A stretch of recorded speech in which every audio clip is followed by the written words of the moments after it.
No, I mean, Kogi State is bordered by 9 states that all have positive cases.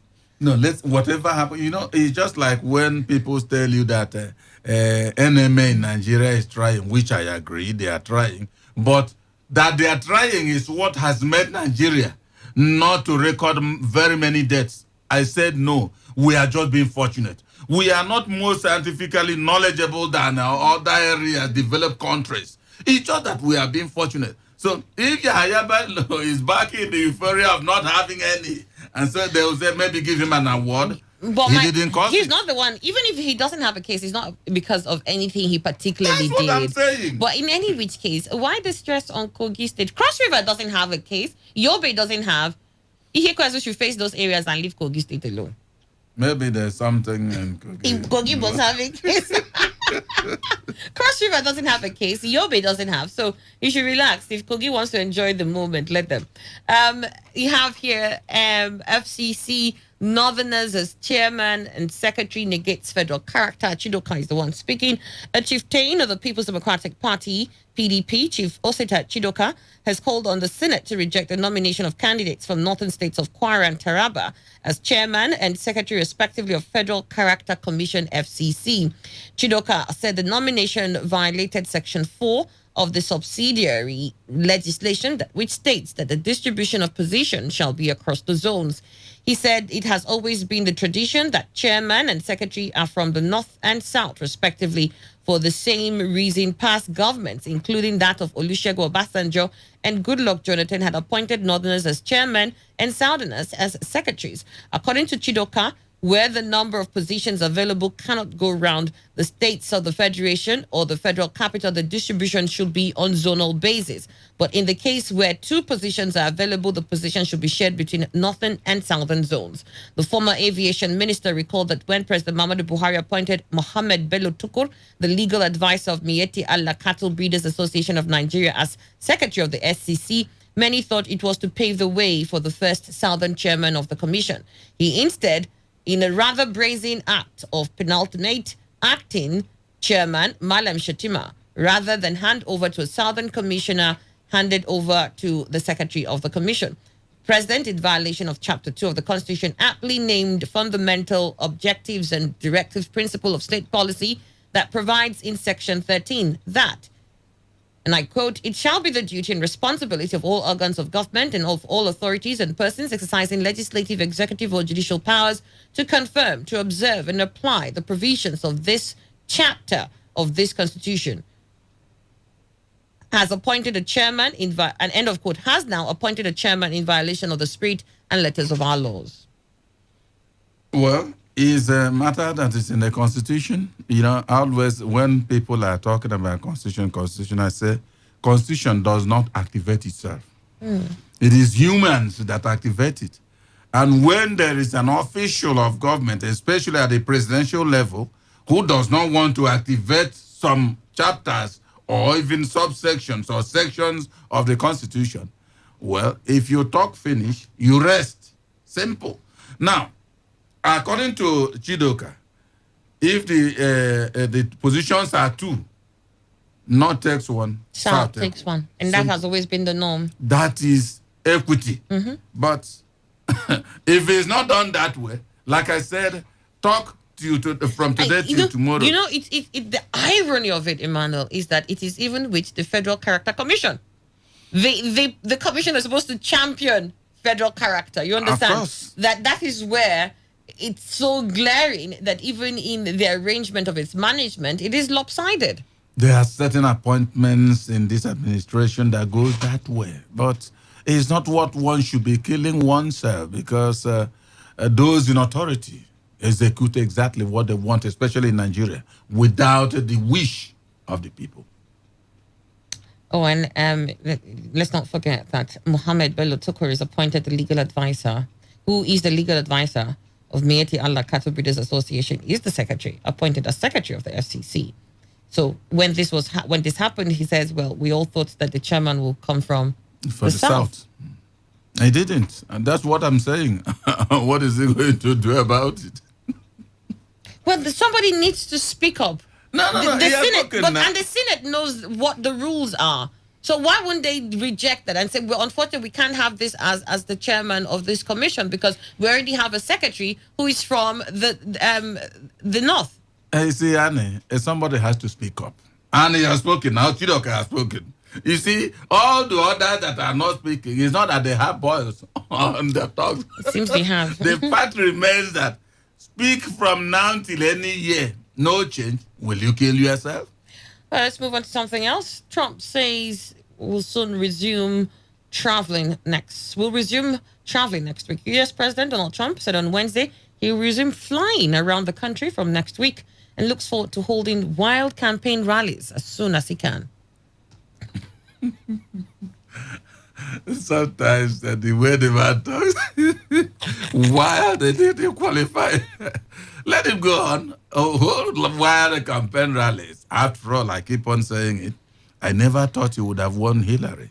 Emmanuel, in that first one. I'm pained. And, I'm not American, but I'm pained. You won't be shocked this time. Whatever happens, you see Trump on top. I'm pained because in the face of people dying and the need to make sure that they flatten that curve, they have initiated, social distancing. You would think the last thing you want to be telling people is, I can't wait to coming out and flying around and getting people all in a room choked up together, rubbing each other because I want to campaign. No, I think it will certainly, even though it's tagged wild. It's wild now. I want to believe that there will still be social distancing. Emmanuel, the way in they campaigns, manage it. There's no way there's going to be any social distancing in the campaigns. I mean, for me, they are not we here in Nigeria. No, they are not. They must obey because they know the implications. Emmanuel, the ones who came out that were protesting recently that they wanted to go out on the street, there was no social distancing amongst them. They were all there. It's all right. So whatever happens, finally, their president said they will embark on a wild campaign. With that wild qualifier, you know exactly how heated it's going to be. Oh my goodness! I know the elections are supposed to be this year for the Americans, but there are some things that just take the back step. You might not need to have campaigns as wild as you think you want to have it, but decide to do smaller meetings and get people. He needs to use wild to capture what he should. Well, Trump says he can't wait to resume traveling next week. He told reporters he was going to Arizona next week, and we look forward to that. It seems you're the only person looking forward to that. And this will be his first cross-country trip since the coronavirus pandemic shut down much of the United States. He added that he will visit Ohio, one of the key swing states in the November presidential election, very soon. The Arizona trip is focused on the economic recovery effort and is not a campaign rally, because it's too soon for crowded events in stadiums, Trump explained. But the Republican, facing a tight re-election battle against Democratic challenger Joe Biden and burdened by dire approval ratings, made clear he wants to get back to his once frequent rallies as soon as possible. Hopefully, in the not-too-distant future, we'll have some massive rallies and people will be sitting next to each other, he said. I can't imagine a rally where you have every fourth seat full. That wouldn't look good. I hope that we'll be able to do some good old-fashioned 250,000 person rallies where everybody's going wild because they love our country. Whatever a country. This man is just amazing. He's an amazing human being. That's all I can say. All right. I think that's about the much you can take from the Vanguard newspaper this morning. Let me run through the captions of another paper, but we probably won't deliberate on it. We'll just run through it quickly. And then the news update at the top of the hour. So this is from this day newspaper. From this day newspaper, we have this caption here that says, COVID-19, federal government unveils 6-week gradual plan to reopen economy. That's in this day. Federal government unveils 6-week gradual plan to reopen economy. El Rufai, how can Almajiris increase COVID-19 infections in Kaduna? Well, they're already beginning to have squabbles. Almajiris taken from Kanud and sent to other states are complaining that the Almajiris came in with COVID-19 and infecting their own population. I think I heard that Yobe. Yeah, Yobe too complained. CBN resumes dollar sales for SMEs and school fees. That's also in this day newspaper. Oil price climbs to $22 on hope of demand recovery. Well, we hope so. We're praying because oil is adrift everywhere and heading nowhere. Gombe to produce and distribute 1 million masks. Well, good for Gombe. Way to go. Air Rufai, how can we read that? African Leaders Mole 2021 as AFCTA's new takeoff date. And then you also have here in the This Day newspaper, experts offer marketing insights for business survival. PDP asks PTF to account for 5 billion naira presidential grant to NCDC. PDP asks PTF to account for 5 billion naira presidential grant to NCDC. NAS leadership recorded minimal success in scrutiny of funds expended on COVID-19. NAS leadership recorded minimal success in scrutiny of funds expended on COVID-19. And then you have paradox of leadership failure in NDDC Nigeria. Paradox of leadership failure in NDDC Nigeria. Tackling youth restiveness through empowerment. The person here speaking, I think, is the Minister of Niger Delta Affairs. Tackling youth restiveness through empowerment. And then finally, the last story from here. Parents, educators unite to protect children from sexual predators. Parents, educators unite to protect children from sexual predators. This and more you'll find in This Day newspaper this morning. That caps the newspaper review segment. Stay with us. The news update comes up next.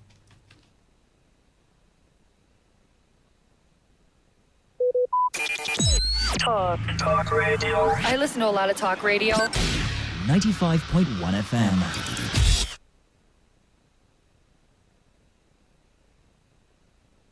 Every day, every hour, when the big stories break, depend on our 24-hour news team to bring you the latest. Today, 95.1 FM.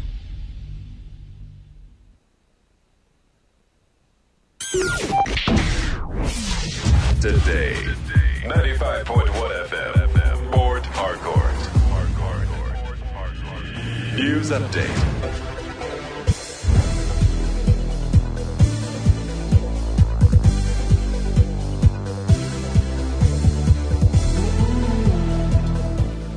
Hello and good morning. Here's the news update on Today 95.1 FM. I am Annie Abdul Salam.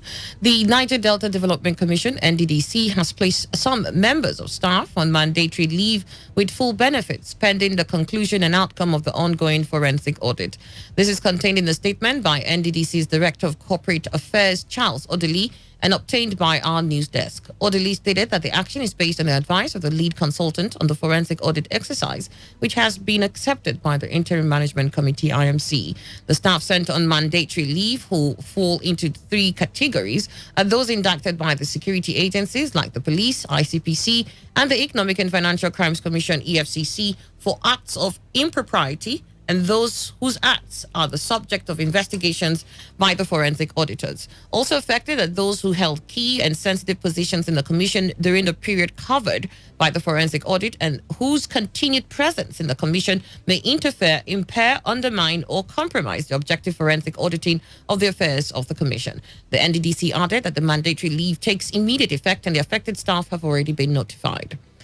A suspected oil thief, Julius Obi, has been remanded in the Port Harcourt Custodial Center pending the perfection of a 10 million naira bill granted him by the Federal High Court in Port Harcourt. Obi was arraigned by the Economic and Financial Crimes Commission, EFCC, Port Harcourt Zonal Office before Justice Hilary Oshoma of the Federal High Court on a one-count charge bordering on illegal dealing in petroleum product without license. Justice Oshoma granted the defendant bail in the sum of 10 million naira with two sureties in like sum, adding that one of the sureties must be a civil servant or a public officer who must file an affidavit of means and their resident status verified. The matter was adjourned till 8th and 9th of June 2020 for commencement of trial.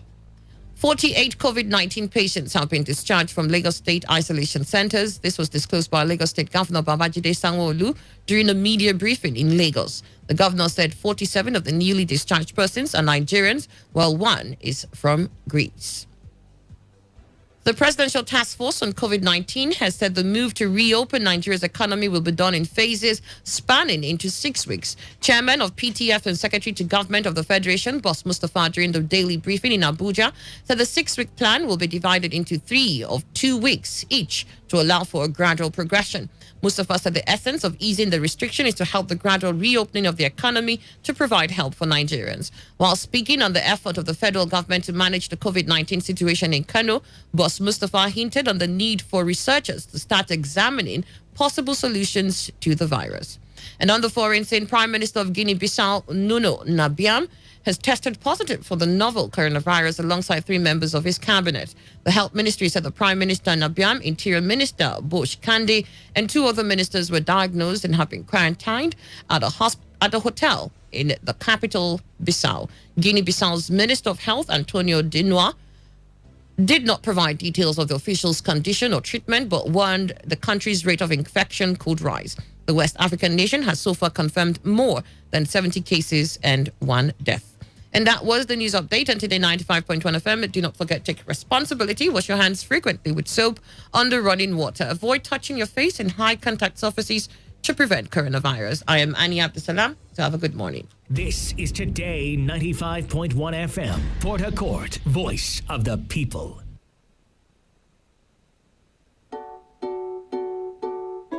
Today is here. Yesterday is gone and unrecoverable. Tomorrow, you don't know what it holds, right? You have today. Yes, you heard me. You have today. The indisputable truth is that today is pregnant with both good and bad. You have freely been given today as a gift to see what you will make out of it. Permit me to be positive. Permit me to sideline the negative and magnify the good.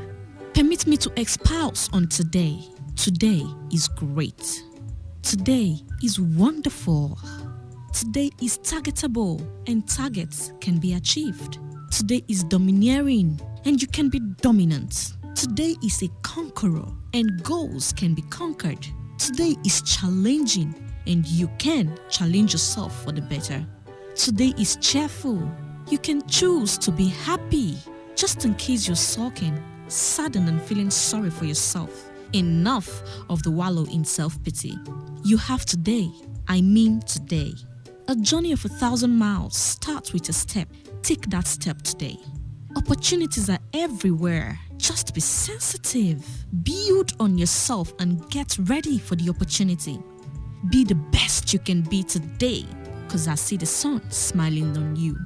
This message is powered by Today 95.1 FM. Voice of the people.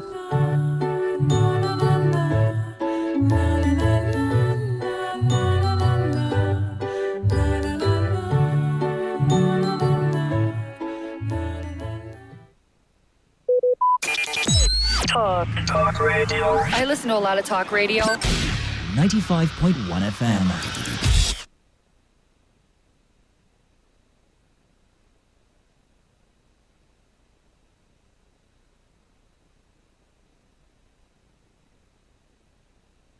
Port Harcourt, are you ready? Today, 95.1 FM, the voice of the people.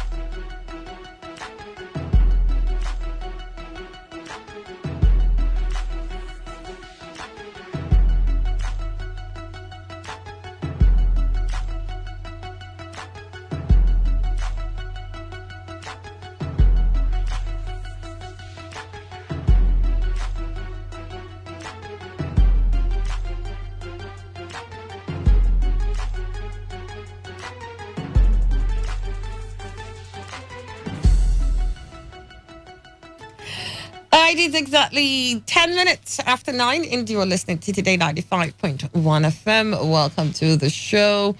And at this point in time, I'll just quickly let you know who I have in the studio. I've been looking forward to this interview again after the last time he was here. It took us forever to get him to oblige us and be here today. And I'm truly excited to have you here. Dr. Okoye, good morning. Good to have you in the studio. Thank you so much for honoring the invitation. Thank you. Good morning, everyone. All right. So from the last time you were here, I've had a lot of people ask me several questions, and the pulse from my listeners is there are a lot of things that they would like to understand concerning the issues that you raised last time. And of course, also to tap into your knowledge on several other things. So I'm going to recap from the last time you were here. And we pretty much spoke on 5G network and COVID-19, the association or disassociation between both. And then we also will touch on microchipping and vaccine. I mean, it's been in the pages of newspapers about how there will be a possible vaccine against COVID-19. But there's so many people who believe that this is only a means for them to get some sort of chipping done on humans. So for tracking, for tracing, or for whatever. So just before we go forward, let me get you recap on 5G networks and COVID-19, if there's any association whatsoever, and then we can move on to vaccines and microchipping. Yeah, I think it's a subject that we have to be in position to communicate to our people over and over again. You know, because, you know, one of the things is that it's unfortunate that the so-called conspiracy theory or whatever be the misconception about the subject came from a leader. Yeah. You know, and most of the people also coming, you know, spreading this very news. It also go in platform of the leaders, religious leaders, even some also in the political environment. So, looking at that, you know, Jesus said that the word I speak shall not come back to me void until it accomplishes the task. So, even when one of the leaders has actually tried to propagate that, retracted some of the statements, the subjects are still carrying it on. Are still not been able to come in terms with that, because the word has gone now. Coming back is the implication we're actually looking at now, whereby you have a situation where someone say no 5G network. So going into the subject of burning down mass of different telecommunication system, those people that say the freedom group, you know, who will never allow 5G to be in the country, those people may not have anything to do with the church. And my worry is that when these guys start carrying out this action, it may then begin to say, who is inciting them? Do you understand? So that's why it is a speed, and we be in position to give the proper information to our people. Is there this 5G being talked about? We extensively talked about it here. Yeah, we did. The 5G is nothing more but an upgrade of the existing one we are all using. When there was a transition from 3G to 4G, coincidentally, there was no issues like COVID-19 or whatever. Yeah. It seamlessly happened. The upgrade got into a number of telecommunication systems and everything went smooth. But unfortunately, at the event of this, which everybody was optimistically expecting to be launched 2020, in most of when it has to do with the issue of 5G, it's not the campaign of 2020. Even the expo that going to happen in Dubai, we're supposed was to start, cancelled, I think. Yeah, we are still looking forward to know, because that very expo is where everything that has to do with 5G enabled components, you know, where the AI machine learning from different people, that's where the display was actually designed. The campaign has been on and on. Everybody has needed to be part of it. So, but now having to do with the subject that has to do with COVID-19. And first of all, we ask a question. What is this COVID-19? COVID-19 is a virus, okay? And even if you call it whatever, what are the things it presents? It presents symptoms. What are the symptoms? Human symptoms. Yeah. Human symptoms.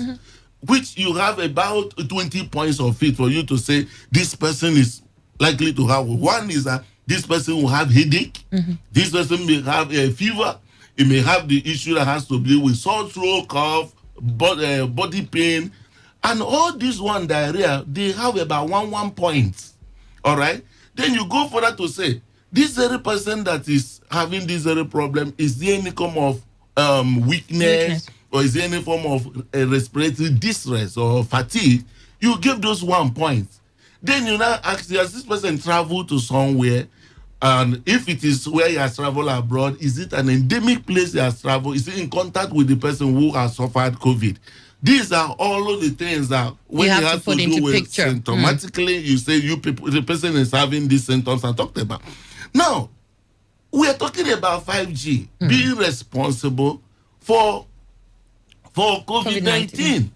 That is to say, that is the 5G that is assuming those symptoms. But we look at it again and say, if what they are talking about 5G is all about radiation, how does radiation give birth to symptoms in the body of human beings? We have what is called ionizing and non-ionizing radiation. Ionizing radiation are the ones that have the capacity to be able to strike on the cell, can knock off some atom of the cell or electron, and that could damage the DNA of the cell if exposed on a high frequency. Just like we use ionizing radiation in the hospitals, for X-rays. like X-rays and the CT scan. All right, people get in there, do this X-ray, go home.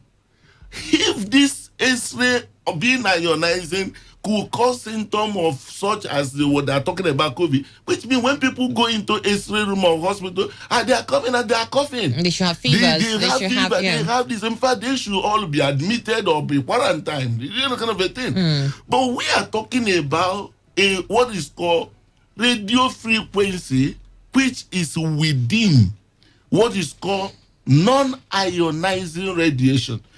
Permit me just to use it because one is that non-ionizing means that this does not have that capacity to knock off the DNA. And you have a range of them. You know, when I hear people trying to make arguments in this area, I say, where do you have your source you are talking about? Now, there is an international body established not because of COVID-19, perhaps somebody trying to corner it as a business of the time or conspiracy of the time. There was a guideline established in 1998 by International Commission on Non-Ionizing Radiation Protection, which currently Eric Rogan happened to be the chairman.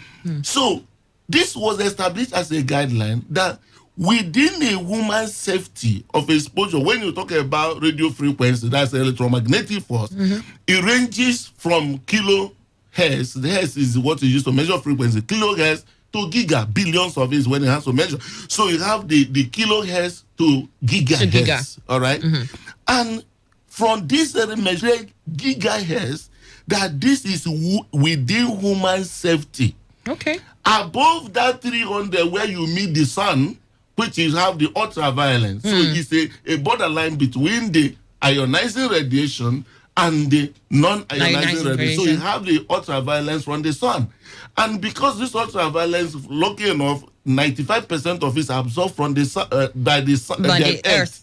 The earth absorbs 95% of it. So that's why they're talking about ozone layer depletion, that if it's depleted, that this absorption may not be. So that is a borderline where you have infrared, then you get the ionizing radiation above that. All right? Now, when you talk about this 5G or 3G, 4G, they're all within 3 gigahertz, 4 gigahertz.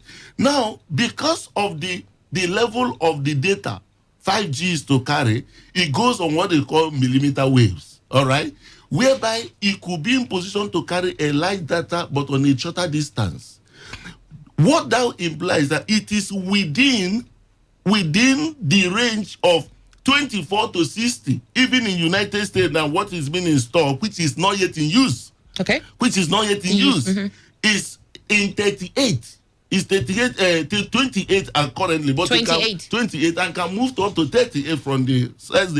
And this is completely within human safety. Established 1998, repeated again in 2015, and in this 2020 again repeated. They have done in the base station in UK. 6 times have they done experiment because of all this thing to prove, is there any way radioactive of this very frequency of IG could be able affecting humans? There is no proof. And you know the irony of it? Tell me. We all use microwaves in the house. In our homes, yeah. And microwaves is between 100 megahertz up to 300 gigahertz, depending on what they want to use it for. It produces heat. And that is one of the challenges that 5G will produce. Their phone will be hot. So it is the duty of the telecom company or the phone manufacturing company to be able to produce something that can absorb the heat. So one of the conditions that could happen when it has to do with 5G is that you will have, if you put it in your pocket, for those of them that are white, definitely you may have burnt or patches, redness and all those things. But it does not have anything that has to do with woman. If it is a radiation that has to cause a problem, it's not immediate. It's not an acute thing. You have to be in position. After it changes the cell, it will now give you what is called carcinogen. It says that this thing has potential to cause cancer. And it may be over the time. And longer exposure. Perfect. Over the time. So now, if we look at when you have to do epidemiological evaluation of a particular this, or when you say clinical trial, you said that what is called immediate, mid-term, and long-term clinical trial. You know, when they were setting up NTM mass and all that across the places, people used to get scared that, oh, this will cause this will cause that, this will cause the other one. But do you know that after setting up that, now is 20 years old? All right, about 20 years old. We can now do a proper study that said all the people that are living within this very mass, is there anybody that is having a problem that has to do with cancer of a uniqueness has not been in our system? Is there anybody having a problem that has to do with that? This is the time to do such study, and you can now keep it. So 5G, as I'm talking based on professionally available. Do you know that in the United States, some individual can sue government? It's not like what is obtainable here. Can sue counties, can sue so many agencies. They have America Environmental Protection Agency. If these guys don't give you approval, there's no way this will be, because America will lose a lot of money. And they have already given this pass long ago by reason of evaluation under non-ionizing radiation.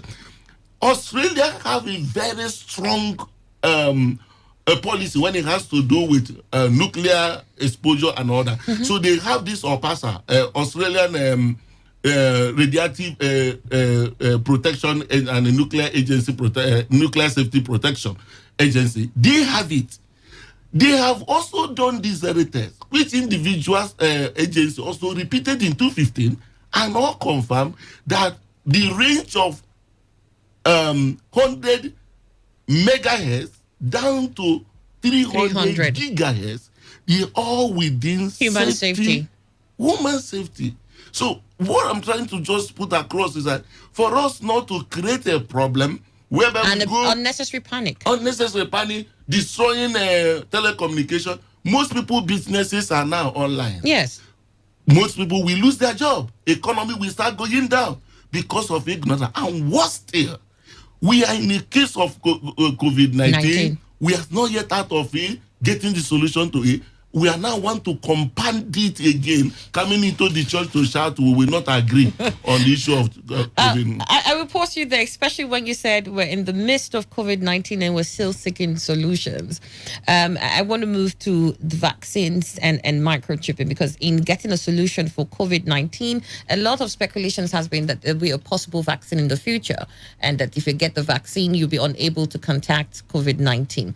But again, you have people who are disabusing minds of others against the vaccine and saying there are certain organizations who are planning to use these vaccines to insert chips into human bodies. And these chips are what they will use to manipulate systems or whatever. So what's your position on that? Okay. Let me make it very clear to everyone. I thank God for the privilege he has given to me. At least I'm not a medical doctor alone. I've been privileged to at least be part and parcel of it. It has to be to create. Yeah. Even some of these things, we can create it. It's not a difficult thing anymore. But when it has to do with microchips is not something that started today. It was invented in 1959 by these two guys, Robert Noyce and Kirby. All right? This guy developed this. And this is what is this thing all about? This is just electric circuit, all right? Electric circuit that is just joined together, and you have information put on it, and you seal it up with a silicon. It's a silicon. It's only store data. It is your software you develop. You will now, by reason of electromagnetism. That's why it is called a radio frequency identification device that you can now use to track it. You can use to open your door. If my software is right there, if you scan it, just like the software I developed in the app I developed in the US, I can use it to, if you scan a drug, it comes to our server in the United States. We can tell you whether that drug you have is fake or not. All right? So it is just on that very bit. It doesn't have any life in it. For which, if you are talking about tracking or anything, there are a number of countries right now where you can use, they do using it for animals, for pets. And when you use this on pets, what is it? They store inside it, number one, who is the owner of this dog, for instance? What is the owner, has he completed the vaccine on these very pets and all that and all that. That's the information. If you want to track that very pet of yours, you will require a GPS. And that GPS must have battery to be able to give you a location in a real time. So there is no way you can track someone without having a battery that is assisted and also a GPS in it. And when somebody look at this very this thing that we're talking about, and they're trying to say they're going to use it they want to give you vaccine to monitor you, they want to use the vaccine to monitor the vaccine to monitor you and all that. The question is, this one they're talking about is what the so-called Antichrist, that he will use this one, nobody will buy, nobody will sell. Yeah, exactly. People are ignorant completely. It didn't say that Antichrist will track you. It is not the tracking. It is these same microchips that are available that will be used. Since this is just microchips also. And these microchips have been on. It doesn't matter whosoever produce it. By the reason of the principle, I don't know, that can be produced by any of us. But the fact is, that particular chip is not meant to be in position to be monitoring you. If you have BVN and I lock your BVN, will you access money? No. It's just a simple thing. Everything we are using, most of the things we are using already we have the chips in them.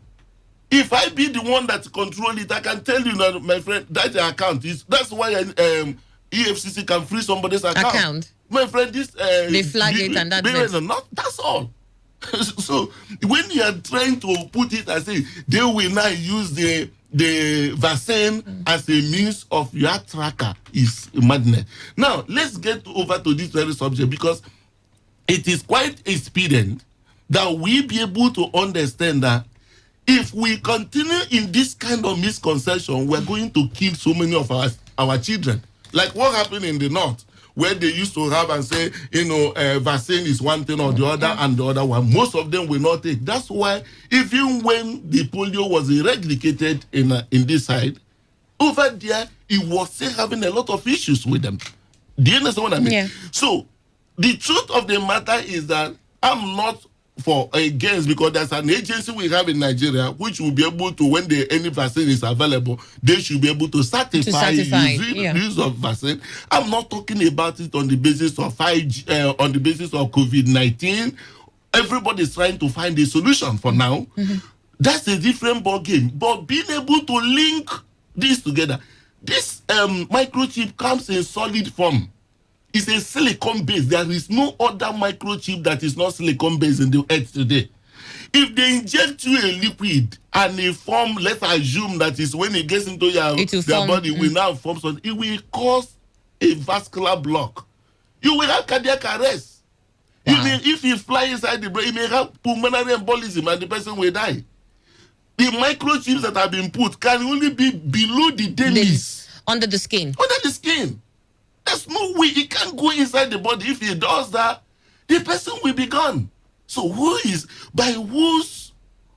I can't understand. You can't fathom how they can even propagate such a story. And it's flying in the heart of our people. Again, when you look at this, when you're looking at how vaccines are formed and how this theory of microchipping has gained the kind of momentum it has, a lot of people will leverage it to the fact that a lot of people are ignorant, and that we're moving with the conception that some of us take from church, where we're looking at the last days and a new world order, and this is how we're going to be monitored and all. But like you've just rightly told us, if it's on the issue of monitoring, we're already being monitored already. There'll be particularly no need for any new form of monitoring. Yeah, I told you last time here. If you get to United States Embassy, why do they actually ask? Many people are just walking. They don't give you excuses why they reject you.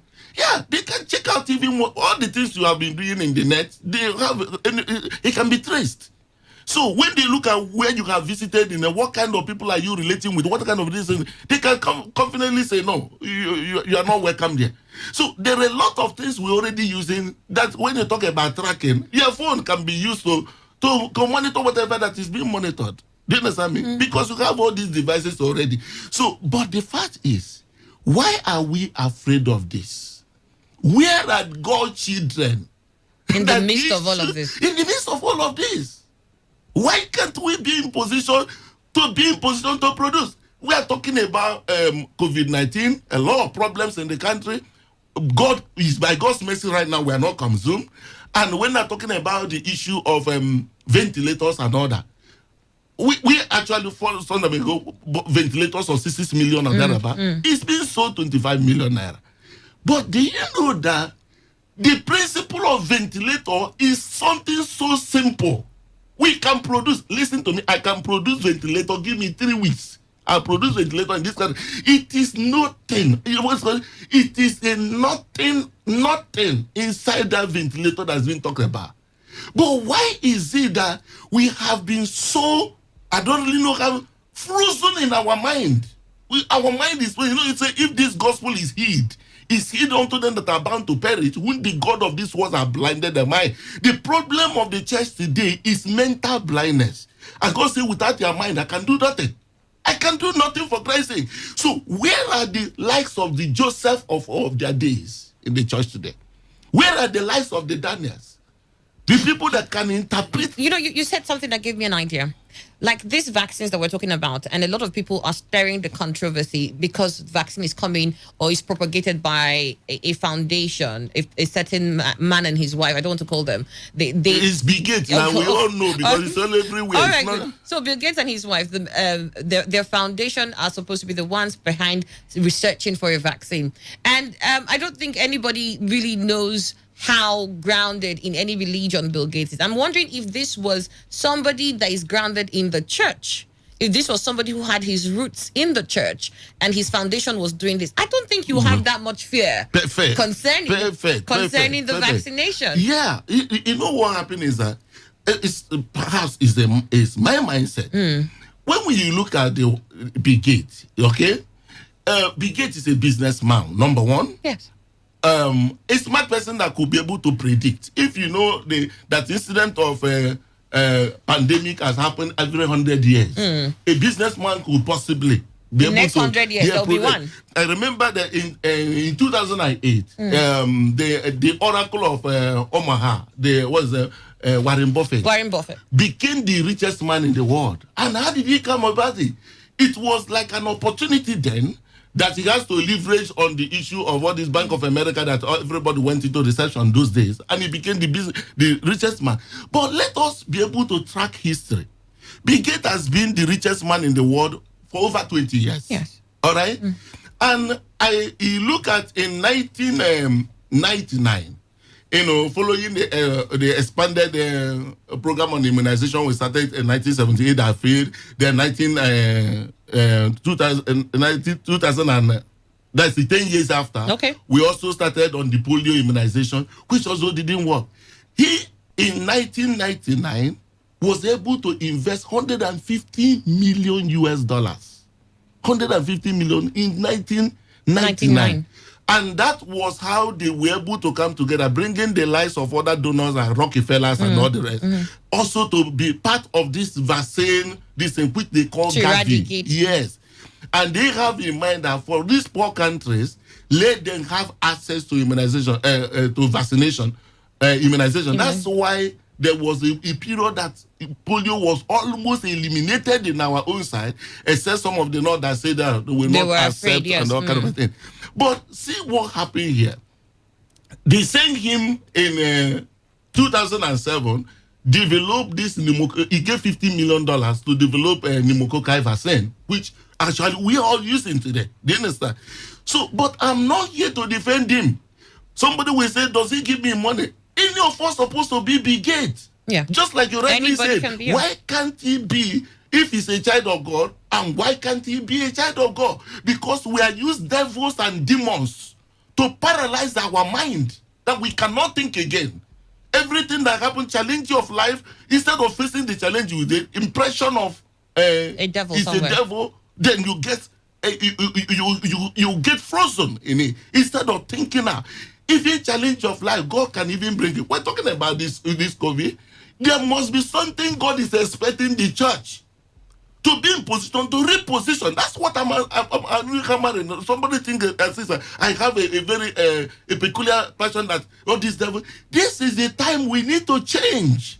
Not the issue of this this quick money, government manipulated prosperity, that you become prosperous today, the next day you will crash it. Is that prosperity? It should be solution based. Yeah. Solution. As long as you can provide solutions to problems. Solution based prosperity. That's what the church, not the one by this time tomorrow you will become a billionaire. How? No formula. By miracle. Do you understand me? No formula. Somebody will come on the church and testify.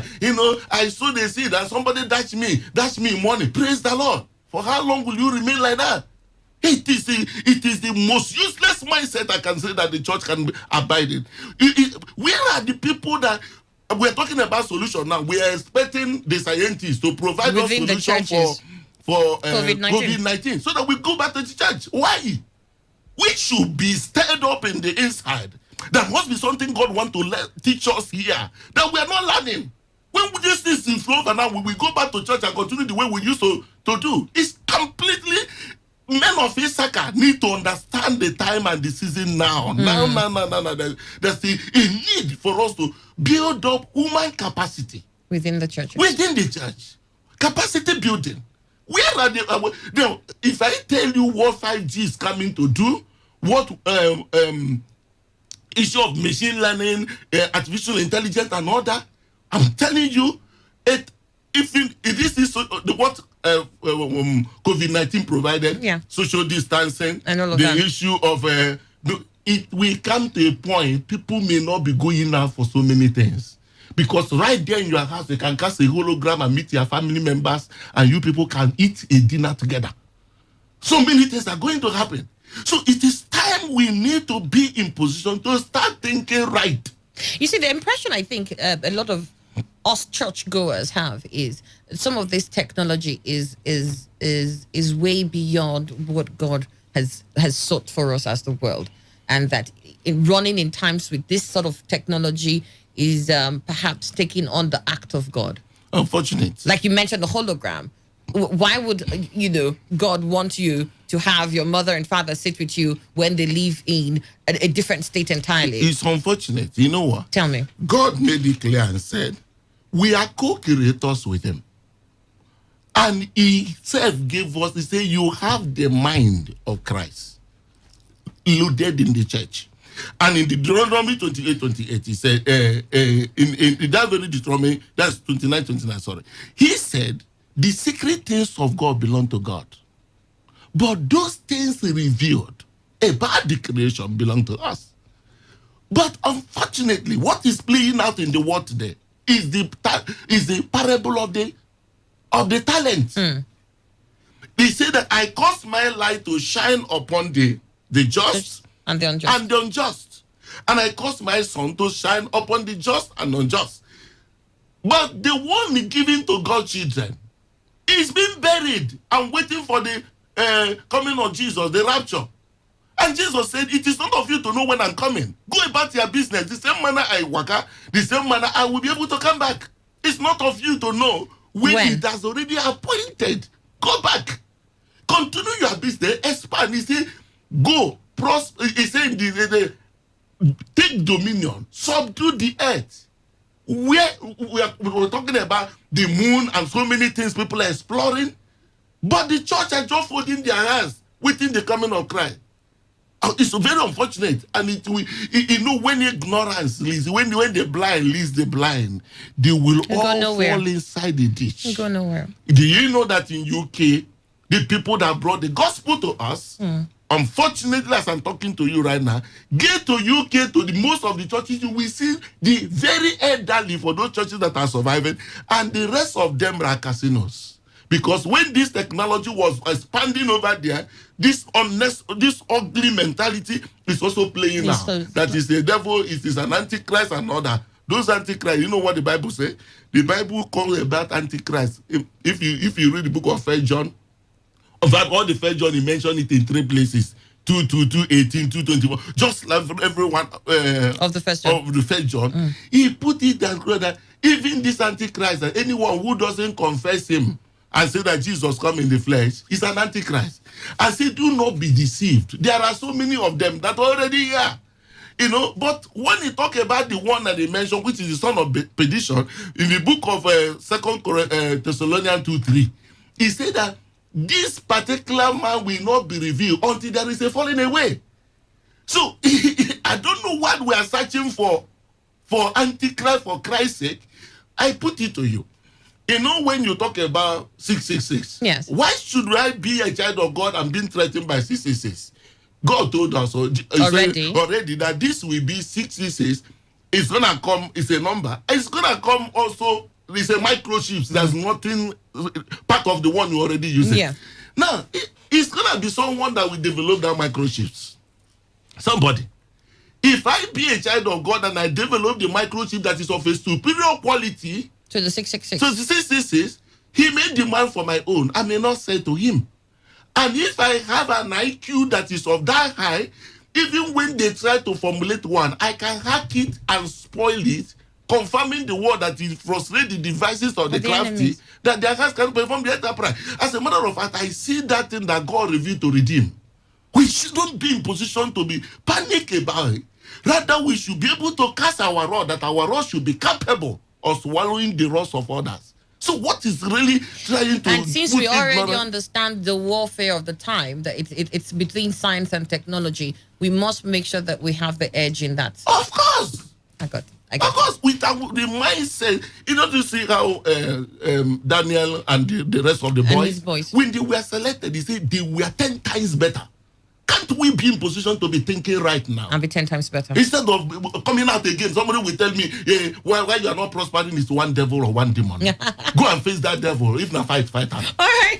It's 9:45. I have to ask you one more thing before I open the phone lines, because I would like a lot of people to be able to interact with you today, because after you left, The phone were buzzing. Last time we were here, a lot of people wanted to talk to you. So this is why I had reached out to you to please come back again today.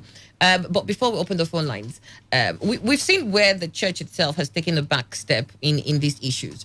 But if we're looking at the health system and we're looking at Nigeria as a whole, how is it that we're even still in the shallow waters as it is? Because, like you said, the situation calls for, people of sound minds to start preferring solutions. Just today in the newspapers, I was reading where the Minister of Health was talking about how they're, recruiting a committee that will look at this virus, the microbiology of it, and, start bringing up for solutions. It seems as if we're taking forever to take steps that other smaller nations have taken leaps and bounds in. So how are we still limited in this situation in Nigeria? Yeah, in fact, if I should put it to you, is that it is a kind of a program for a whole day, not just one day. Dear. I'm telling you, because you see, we had a program in Los Angeles last July. Okay. We did the global assessment of the life expectancy of different countries. Mm-hmm. A number of them are already reaching 89. So many of them up there, but Nigeria happened to be seated 213 and a life expectancy of 55 years. 54.7. Now, probably that. I don't know what it will be in a state like this.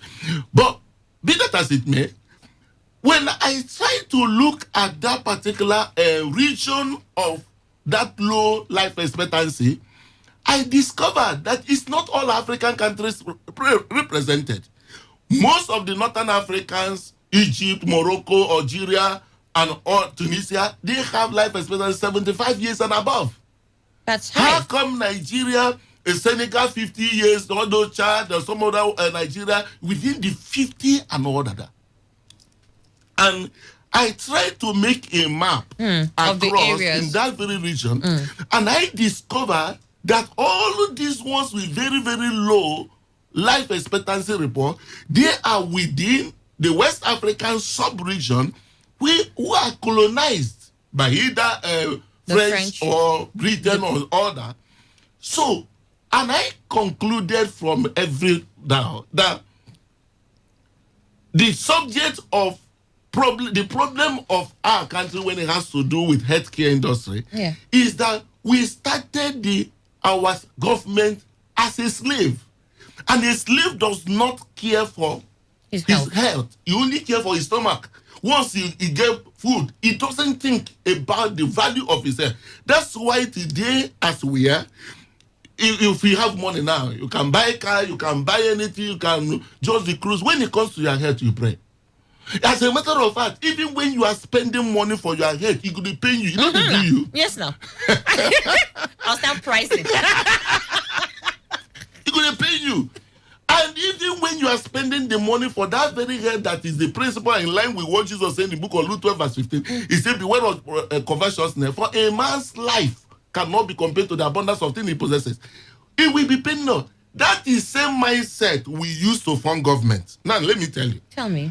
In Elizabeth Warren happened to be the presidential aspirant of the yes.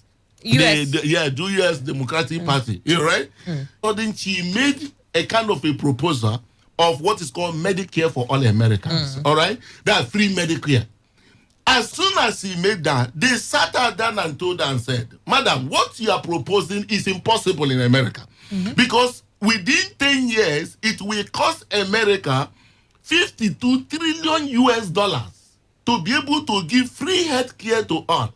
What that implies that in every year, America budgets $5.2 trillion for the health of their citizens. If you divide it across their population, you will get about $17,300 per person. And that gives us, by previous exchange rate, about 6.2 million naira. Then when I came back, I now went to study Nigeria health budget from 2000 to 2019. And I want to give you the accurate figure of what Nigeria has already has budgeted for healthcare from 2000 to 2019. It budgeted a total of 3 trillion 687 billion 392,111,676 naira. The accurate with the points. If you now take that very money and divide it in 20 years, that is per year, you will get about 184.4 billion naira. Divide that money by our population, you will get around 922 naira per person. That is what we budget. And that you mean for a year? Per year, 922 naira is what is budget, which is not up to anti-malaria drug. Do you understand what I mean? Yeah. So, by what means will you be able to survive? In April 2001, there was a gathering of all the African head of states in Abuja. And they made it and said that at least 15% of the annual budget should be allocated to the healthcare sector. All right? Other countries in the likes of Rwanda, Burkina Faso, Malawi, Niger, they've all surpassed 15% for their healthcare. But the highest we have done, 5.95, was in 2012. On average, even in 2015, there was what is called a Basic Healthcare Act. Yes, I remember. Which was said that 1% of the total consolidated fund, that's the consolidated revenue fund, that 1% of it should go to healthcare. Correct, to basic healthcare. But that was never done. It was last year, 2019, that actually it was 51.22 billion was actually allocated. But instead of that statutory fund going to the where it's supposed to originally from this thing, it was left in the hands of budget and housing, the budget and planning, national planning. That is where the so it found that particular this thing. Thank God for the response of CBN, through the government that actually coming up to support the healthcare with 100 billion in this, which is an intervention. It's an intervention. But we should not be all on the intervention level. That's what I'm looking at. We should be, because when you're talking about government, now after this, it's not this one we're talking about. This has started from 2000. 1999 of our democracy, it has been sent. And since that time to then, only 3 billion plus. 3 only trillion. Yes, that has been this one. And you did the math, and you said that means averagely everybody has been allocated 900. You can go and get all this thing, you can demand for it. I was called Nwabeze, honorable, to come give his own, but I have to be in position to say, let me get exactly what is happening in the country. When this is, like you said this is slave mentality. We don't value no value for our health. That's why, unfortunately, this issue of witches, demons, that's why people are just dying. Somebody will have HIV, it will be saying attack. Take your drugs, which has been helping so many people. He will not take. Or when he dies, they give glory to same devil that they are praising that all power belongs to Jesus. In the name of Jesus, every knee bow. Somebody will have heart failure, heart attack. He's in a one attack. How powerful has this devil been? If we physical, make we face him. It's becoming crazy. If it's physical, let's face it indeed. All right, let me see if I can take one call. It's almost time for the news at the top of the hour, 10 o'clock. But I will take a call. We're still here for another 30 minutes after the news update. But if I can get one call in, if you have anything you want to add to what Dr. Koye has been sharing with us, the time to do so is now. 0817 00951 or 0817 00951. You can also dial 0810 9510 951. Those are the numbers to call the studio. Hello, Today 95.1 FM. Good morning. Good morning. My name is Ogara. I'm calling from Rumosi. Ogara from Rumosi. Good to have you. Go ahead. Okay. Good morning, Annie. Good morning, Ogara. Dr. Okoye is here with me. Okay. Good morning, Doctor. My own view about this thing is that 5G right now is not our basic problem in Nigeria. 5G is not our basic problem. What is our problem? What do we need right now in Nigeria? Is it 5G? Besides that, nobody said Some persons have been getting this misconception. 5G is not the cause of this coronavirus, but it reduces the immune system and also make it very worse for people that have this virus, to recover. Okay, let me just cut you there on a very quick note because of our time. Please get this everything very clear. Yeah. South Korea launched 5G April 2019. 85% of that country has been covered and are using it very well right now. Before the issue of what happened in Wuhan in China in November 2019. So it does not have any correlation with that. And in addition to that also, it is not a function of who weakens. It has no basis with any weakened immunity of any kind. I was having... Sorry, let me come in. Yeah. And they said it's carcinogenic. And we think, is this funny? Do you know how many thousands of people that are dying of cancer? Is it funny? It's not funny. Oh, okay. Thank you very much. Listen, is it a good thing? Okay, all right, we got your thoughts here. No. Nobody says cancer is a good thing. We're trying to find the correlation between that and COVID-19. Perfect. He did mention the fact that, yes, there from the megahertz, I think that's what you said, where he said it could distort the DNA, and it's possible that from there you have some cancerogenic... For the ionizing radiation. But in COVID-19, this does not correlate with COVID-19. You have already specified the fact that it's possible that in the long run, you might find that this aids cancer. No, not in the long run. Okay. I said there's what is called ionizing radiation, where frequency above 300 should be mentioned at that very point in time. But when it has to do with this 5G within the range of the frequency it is recorded, all of the stuff already studied and investigation as far back as 1998 before this issue has been proven to be within the range it's supposed to function. When people are talking like this, so let me tell you this. Yeah. I was in a radio program last 2 Saturdays with a man. And this very fellow in a radio station could be talking before me. He opened the person that is assisting him opened one website, and he was reading the website. He doesn't know the profile of the person who owns the website, and was talking of something that doesn't. I can't understand where he's just trying to defend his own relative before the people. I'm calling it according to my research. I didn't want to get angry. According to my research, which research did he do? Which organization are you actually using as... There's what is called International Commission on Non-Ionizing Radiation Agency.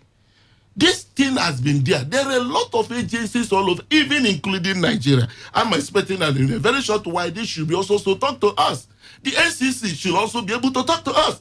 I'm talking on the capacity of my passion that I can't witness our people die because of ignorance and allow this kind of misconception to derail. A lot of people will lose their jobs. A lot of people will have a lot of problems because of misconception. Okay. All right.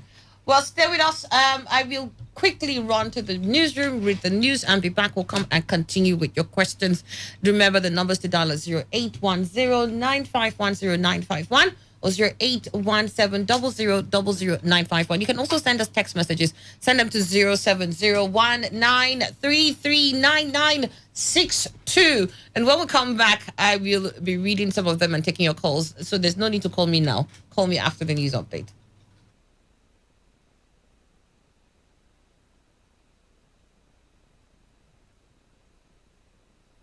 Fort Harcourt.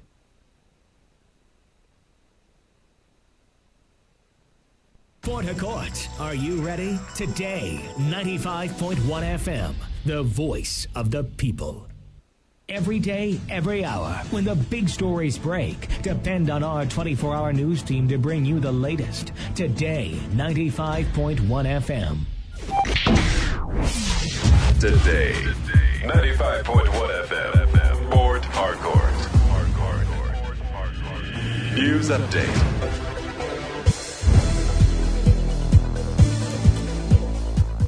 Hello and good morning. Here's the news update on Today 95.1 FM. I am Annie Abdul Salam. River State has lost out in the sharing of the $120.6 million by the World Bank for what the financial institution said is lack of fiscal transparency.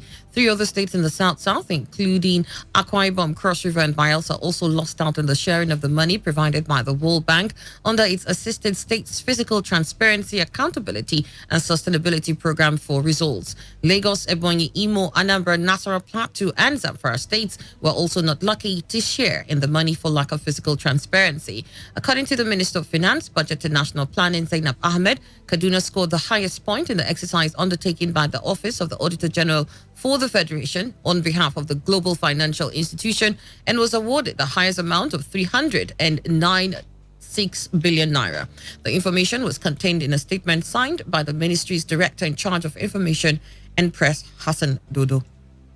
The Port Harcourt Electricity Distribution Company has announced that the power outage being experienced in its area of coverage is due to system collapse from the national grid that occurred at early hours of Wednesday. PHED, in a statement by its manager, Corporate Communications, John Onyi, however, said frantic efforts are being made by the engineers of the Transmission Company of Nigeria, TCN, to ensure its restoration. Onyi therefore urged customers to exercise patience while waiting for power restoration irrespective of the restriction of movement. The Port Harcourt Electricity Distribution Company covers Akwa Ibom, Bayelsa, Cross River, and River State. Nigeria has recorded 196 new cases of coronavirus, bringing the country's total infections to 1,728. In a tweet by the Nigerian Center for Disease Control, 87 of the new cases are in Lagos, 24 are in Kano, while 18 are in Gombe. 17 were recorded in Kaduna, 16 in the FCT, 10 in Katsina, 8 in Sokoto, 7 in Edo, 6 in Borno, and 1 each in Yobe, Ebonyi, and Adamawa states. So far, 307 persons have been discharged, while 51 deaths have been recorded in the country. On the foreign scene, South Korea is said to have recorded no new domestically transmitted cases of COVID-19 yesterday, aside from 4 imported cases. This development is believed to be a major milestone for the country, which had been among the worst affected by COVID-19. In the meantime, United States officials have said there is clear-cut evidence that a drug called remdesivir can help people recover from COVID-19. However, the full details have not yet been published, and experts say it is not a magic bullet. That was the news update here on Today 95.1 FM. Do not forget to take responsibility. Wash your hands frequently with soap on the running water.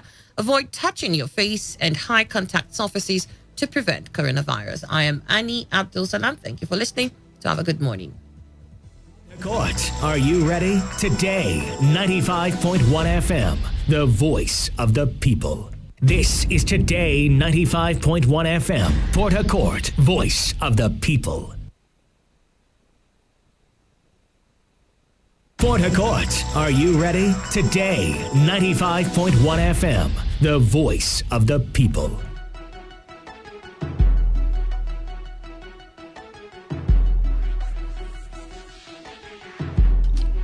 All right, so we're back and we'll continue. I still got Dr. Okoye here with me in the studio from Save a Life Foundation. We've been talking extensively over a lot of issues. COVID-19, where the position of the church ought to be now, controversies raging with 5G, vaccines, and microchippings, and of course, the health sector in Nigeria.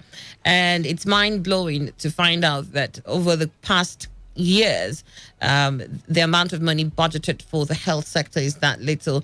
And what I gathered from what Dr. Koyo shared with us is this is just a slavery mentality at play, where we would rather spend monies for other things other than health. Health will always take second or third place. I did say I'll come back and take phone calls. The numbers to dial is 0817-0000-951 or 0810951091. Hello, Today 95.1 FM. Good morning. Good morning. Morning, what's your name and where are you calling from? The name is Emmanuel. I'm calling from Elekaya. Emmanuel from Lekaya, good to have you. Please go ahead, Emmanuel. All right, I don't have much to say. I just want to appreciate the doc. This is wonderful information. Expertise as they speak. I just wish God blesses us with very good leaders that have foresight like this and can see ahead in the future and direct our country. Thank you very much, Doc. I really appreciate it. It's been wonderful. All right, thank you very much, Emmanuel. 0810-951-0951. The phone lines are still open. I'll take a few messages here. Good morning, Annie. May God bless and increase Dr. Okoye for his insightful and reaching analysis. He is 2 in 1. This is from Prince Magnus. Good morning, Annie. Please, I wish to hear more about your guest, all because of his wealth of knowledge, his information. Please, I'll give you numbers. You can reach him much later. Just continue to listen. Lambo from Uzwalba, you send this in. Good morning, Doc. There is no need defending science with religion. Tell them the truth. Science is the way to go and not culture and tradition. This is Derek. You send that in. Good morning, Annie, and your guests. Is 5G operating in the US now? No, not yet. Because actually the delay was because of the fight. Donald Trump said that 5G is a race America must win. Okay. So that actually made them not to give Huawei they needed the support. So right now, Apple has not been able to produce 5G enabled phones. So that's basically what's all right then. This here says, my name is Precious. For me, I love the way your guest has been speaking. I am thoroughly enjoying this. All right, thank you. We got that. Annie, good morning. Please, I would like to have Doc's website or Facebook page so that I can follow him. Thank you. But is there any way, like Civil Life Foundation, is there any way? There's Dr. Civil Life. Dr. Civil Life. How do they do that? DR Save a Life on Facebook, yes. Dr. Save a Life on Facebook, DR Save a Life on Facebook. So you have his contact there.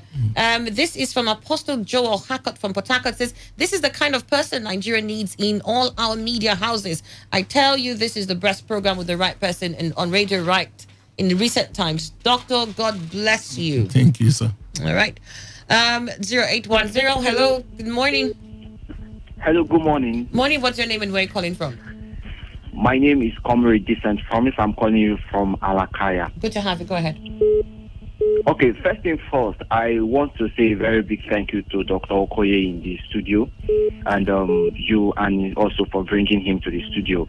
But first thing first, I know that Dr. Okoye is an authority in that field that is providing explanation that will be able to remove doubt from people. But secondly, you also know that some of these men of God that have come up to provide information on 5G correlation with COVID and all of that, they are also authorities in whatever field they have found themselves. And me, I feel that some of these pastors, because of their position and the kind of church they operate, some of them will be able to have members that will probably have top information in some of these governments and science stuff and all of that. So I feel whatever it is true will only stand the test of time. If Dr. Okoye, what he's saying is true, or whatever any man of God is saying is true, it's only with time we are going to know. Okay, please, I will need to just let me cut in here because it's very essential. We have this very clear-cut information here.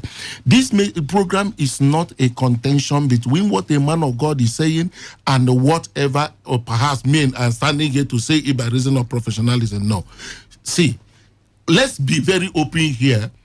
Pastor Chris actually started a campaign which he actually put across, but he has been able right now to retract some of those messages he preached. Have you been seeing him talking about it anymore? But that's why I say that the word, that's why we have to be very careful as leaders, because, we have subordinates that so much believe in us. And when you speak like a God. But you know what you actually talk, and other men of God following suit, they are not talking about the Bible says or God told them. They are talking based on information available to them.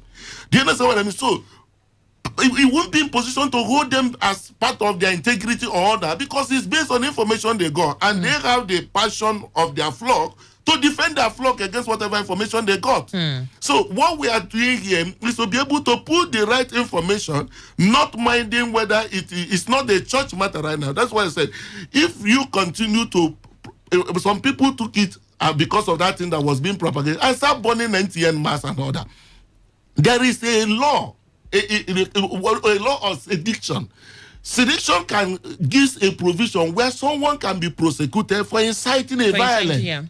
In a situation this become this and they start arresting our leaders, it become a persecution. That's what will be described. But that could be ignorance induced, affliction rather. Do you understand what I mean? Yeah. So I want us to, at this very point in time, not put it as whose report do we believe, but on the professional basis. If you got what I said now, and you got the other side, then visit International, all right, Commission on Non-Ionizing Radiation Protection, all right? That is the international body. Before the COVID-19, before 5G, this guidelines body has been there, and the guidelines have been there, that within a phase of electromagnetic frequency, or at the very point of between 100 kilowatts kilohertz down to 300 giga. That's when you go into billion gigahertz. That is within human safety. So what they are working on, that whatever technology that will come in terms of we operate within that zone. All right, let's get back to the phone lines. Hello, Today 95.1 FM. Good morning. Hello, good morning. Good morning. What's your name and where are you calling from? My name is Dixon. I'm calling from Paracos. Good to have you. Go ahead. I would like to greet the doctor in the studio as well. My pleasure. First of all, because I've been monitoring some of this program on Facebook, the man of God you talk about, Pastor says, I'm not aware, he never said that 5G is the cause of coronavirus. No. He never said so. He never said so. He said so, yeah. He said correct. The doctor didn't say he said so either. Okay. Secondly, for my own review, he's a learned doctor. I've been to his hospital several times. I was even there a few days ago. But my question is this. I would like him to answer some questions. One, is he aware of doctors and scientists around the world that have called for the suspension of the rollout of 5G? Is he aware? I want you to answer this question. That in Switzerland, Slovenia, to mention a few, Belgium, they've stopped the rollout of 5G. Is he aware of a scientist on China's TV? You can go with environmental biologists that talk about the effect, the danger of 5G. All right, then. Is he aware of the digitalization 2020? I'm not talking about microchips. If somebody to say, if somebody has taken a vaccine, that be digital. I don't know how they want to do it, but I've read it, and it has not been, discounted or disproved of a digitalization certificate. I don't know how it all right. Okay, let him answer for you. Thank you very much for calling. My brother, I really appreciate you. Okay, and it's unfortunate in the world we are today, it's being governed by social media. And you know one thing about social media is that people get this message and they carry it as though it's true. Whereas someone can be in the house, he can become the president, he can see anything you can. Even when you used to talk about Photoshop, in Photoshop you can carry my head and make your head. All those protests you see everywhere, somebody saying we don't want 5G. It's a different thing that is being demonstrated about. But someone got somewhere, just fix it. Edited. Now, he is talking about digitalization, certification, this other one. Even there's one they even paraded in Nigerian Bar Association platform that they just argued in this thing. There's one thing they want to sign into law in our country. Okay. Quick, so that people will start getting vaccination and all that. These things are, that's why I said, try when it has to do with your, like I'm speaking right now, you will not say Dr. Koye is based on what, if I'm talking the other way around and you believe in me, of course we will propagate whatever else. I'm giving you where you can go and look out for. Can you look at this one agency that is called Australian Radiation Protection and the Nuclear Safety Agency? Is called APASA. They have a very strong decision. Go there now and just read about the issue that has to be non-ionizing radiation. what is the range for woman safety it will give to you? But are certain countries rolling back their 5G networks, like he mentioned Slovenia and some other places that he mentioned? See, yes. The truth of the matter is that in most countries as it stands today, they don't even have. United States don't have this 5G we are talking about. We are talking about 5G in US. It's not operational. 50,000 people are dead from COVID-19. North Korea has no single one there. You read in the news right now that South Korea, they've done 85% of their coverage. 85% of the country. Now, see, there is a game here. The game is United States, and according to Professor Donald Trump, he said that 5G is a race, as America won 4G. It's a race America must win. And that's why, if not for Donald Trump, perhaps because of this trade war, Huawei would have taken over. So they've already signed a lot of contracts. But Huawei needs Google and a number of American companies, including the Bluetooth, which is a non-governmental organization right there in Washington. So, because America can't give them that support, most of the countries where they having contracts is no longer going through. In addition to this nonsense issue of COVID coming from the suspected to come from the. It's from Wuhan. Yeah, from it is from Wuhan. So that's actually started making like even UK. They brought some what they call it. Infected mass, so they're beginning to be suspicious on their activities, and they have to cut off the contract. All right, then let me pause you there. This says, please, your guest should share with us how and where he got the data on budget. I really need to get it to Dr. Okay. It's a lot of this thing, but let him be in position. I was privy to see it. It is a stack of papers. Dr. Okay, I appreciate you. You must not spiritualize everything. This is from Pastor Wiley. Annie, please, I'd like the guest in the studio to tell us the disadvantages of 5G to human health, unless he's talking just because of what he's going to gain, undermining the health implication. All right, good morning, Annie. Is 5G in UK? Nope. Annie, Dr. Koye has said it all. We are living with a slave mentality. Even the so-called intellectuals among us just copy and paste. Our brain is imprisoned, and that's why every Dick and Harry become emergency prophets and see unfounded visions. Dr. Koye, you're just a gift to this generation. This is from S. Joe. Good morning, Annie. Peter from Woji says, please, I want to use this opportunity to... what are the causes of coronavirus? And remember that God made to understand he will not destroy the world with water. And now COVID-19. Emma Peter from Woji. Good morning, Madam Annie and your guests. My question to the doctor is, you mentioned witches and wizards. Are you saying they don't exist at all, or that they're not responsible for some of our sicknesses? Odogu, you sent that in from Port Harcourt. Okay, interesting. I just put this. I see that some of the things we suffer even in the church today is more of a psychiatric problem. You know why? In the book of Luke 10, verse 19, starting from 18, they came back.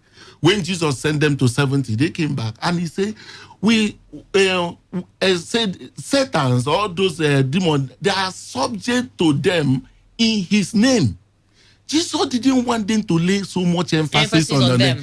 He said, consider that one not, but rejoice that your name is written in heaven. That I saw Satan falling like a lightning. I saw him falling like a night. Behold, I give you power to trample upon them and all the forces, and nothing shall by any means hurt you. If the Master Jesus you believe say to you, I saw Satan falling like a lightning, for you, his own subordinate, his own same as he is in this world, seeing devil to be a mountain, you must have a psychiatric problem. That answers it all. Hello, Today 95. The phone lines are still open. 0810-9510-951. Hello, Today 95.1 FM. Good morning. Hello, good morning. My name is Mr. George. Your name is what? George. George, where are you calling from? Okay, I'm calling from Alu. All right, George, good to have you. Go ahead. Okay, my question I want to ask is that I listen to the program, so I want to really know and confirm because so many speculation are talking about the 5G network. So I want to ask the guest in the studio that what is his own fact concerning the issue based on the issue they are discussing. I've not listened to the strong fact that I agree that concerning the 5G network and the connection with the coronavirus. Okay, maybe he didn't start with us on I'm time. sure he didn't. Yeah, but we are actually establishing the fact that 5G has nothing to do with COVID-19.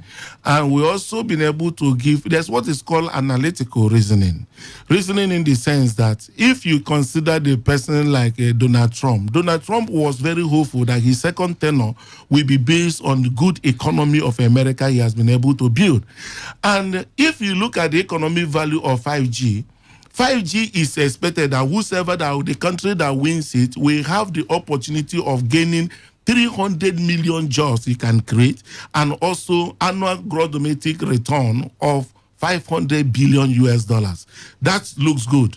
But if the America is part of this conspiracy of COVID-19 or all that, will America be in position, and the American CIA and all that, be there to see the so-called 5G destroy 20 trillion US dollar economy of America and the loss of over 50,000 people in America? It's not possible. If this very COVID-19 is also something is a global conspiracy, which the British intelligence supposed to know, will they now allow their own prime minister to go to ICU and God save them? And even the royal family, for Prince Charles also to become a victim. Can we, our own chief of staff, we've lost him? Does it mean that he's not supposed to be the first that's supposed to know, even if there's any manipulation? They say that they have to lock us up in order to set up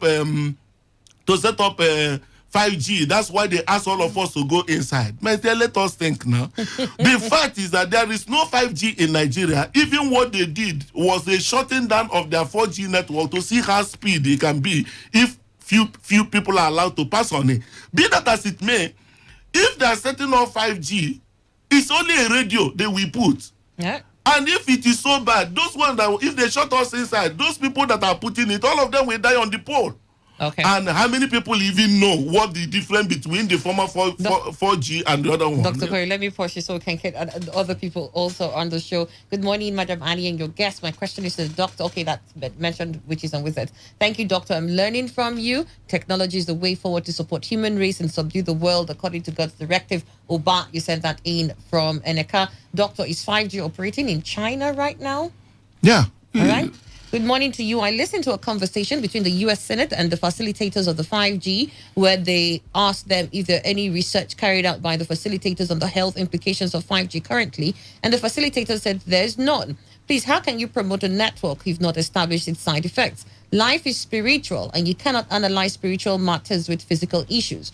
Nobody said 5G caused COVID-19. We're only told to make individual researches and ask the right questions. Why should the vaccines be taken by force? Why should the government pass the vaccines into law? Why should I be given a certificate to show that I've been vaccinated? Please, doctor, answer these questions completely. Thank you. Fortunes from ADP, Modumaya.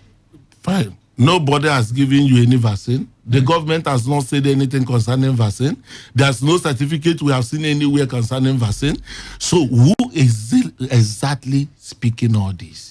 Speculations. Yes, but my problem, I told you last time, my problem is that this Gavi actually has providing fund to different countries that when their gross national per capita income is less than $1,580. Nigeria was part of it before. And incidentally, we grew in 2015. Our gross per capita income came up to 2,950. For which we are no longer eligible to be receiving that fund. And it is in billions to enable immunization of all these our children across board.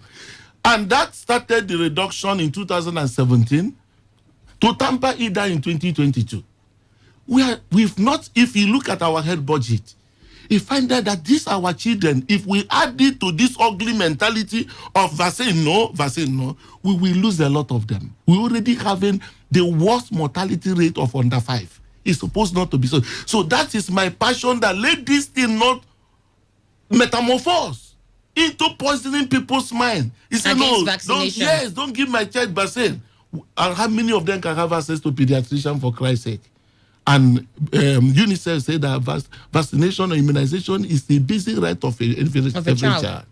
May God help us in this country. Like you rightly said, I mean, which government is saying that the vaccine will be passed into law? Which government is saying that there must be certificates to show that you've been vaccinated? And which government again is making this a must? These are things that we hear from different places, and I don't think I don't think there's any government anywhere who will say it is a must that this must happen for them. This is the information we all require now. It's timely and verifiable, sir. Continue to spread this sincere message beyond Port Harcourt. Let the whole country get this scientifically and technologically based information. It is gospel for salvation. This is from Bath. My name is Kingsley from Port Harcourt. Says, but why are some countries rejecting the 5G? Good morning. You've just told us about the advantage. What about the disadvantage? Is there any disadvantage to the 5G? Yeah, 5G just like under your I use the word. Yes, microwave. Microwaves in your house is up to, depending on the quality, it can use as much as 300 gigahertz. It produces heat. That warms your food. Yes. So it's under non-ionizing radiation. So one of the things that a non-ionizing radiation, it produces heat. So for a man putting the phone inside the broadcast, you may have low sperm count.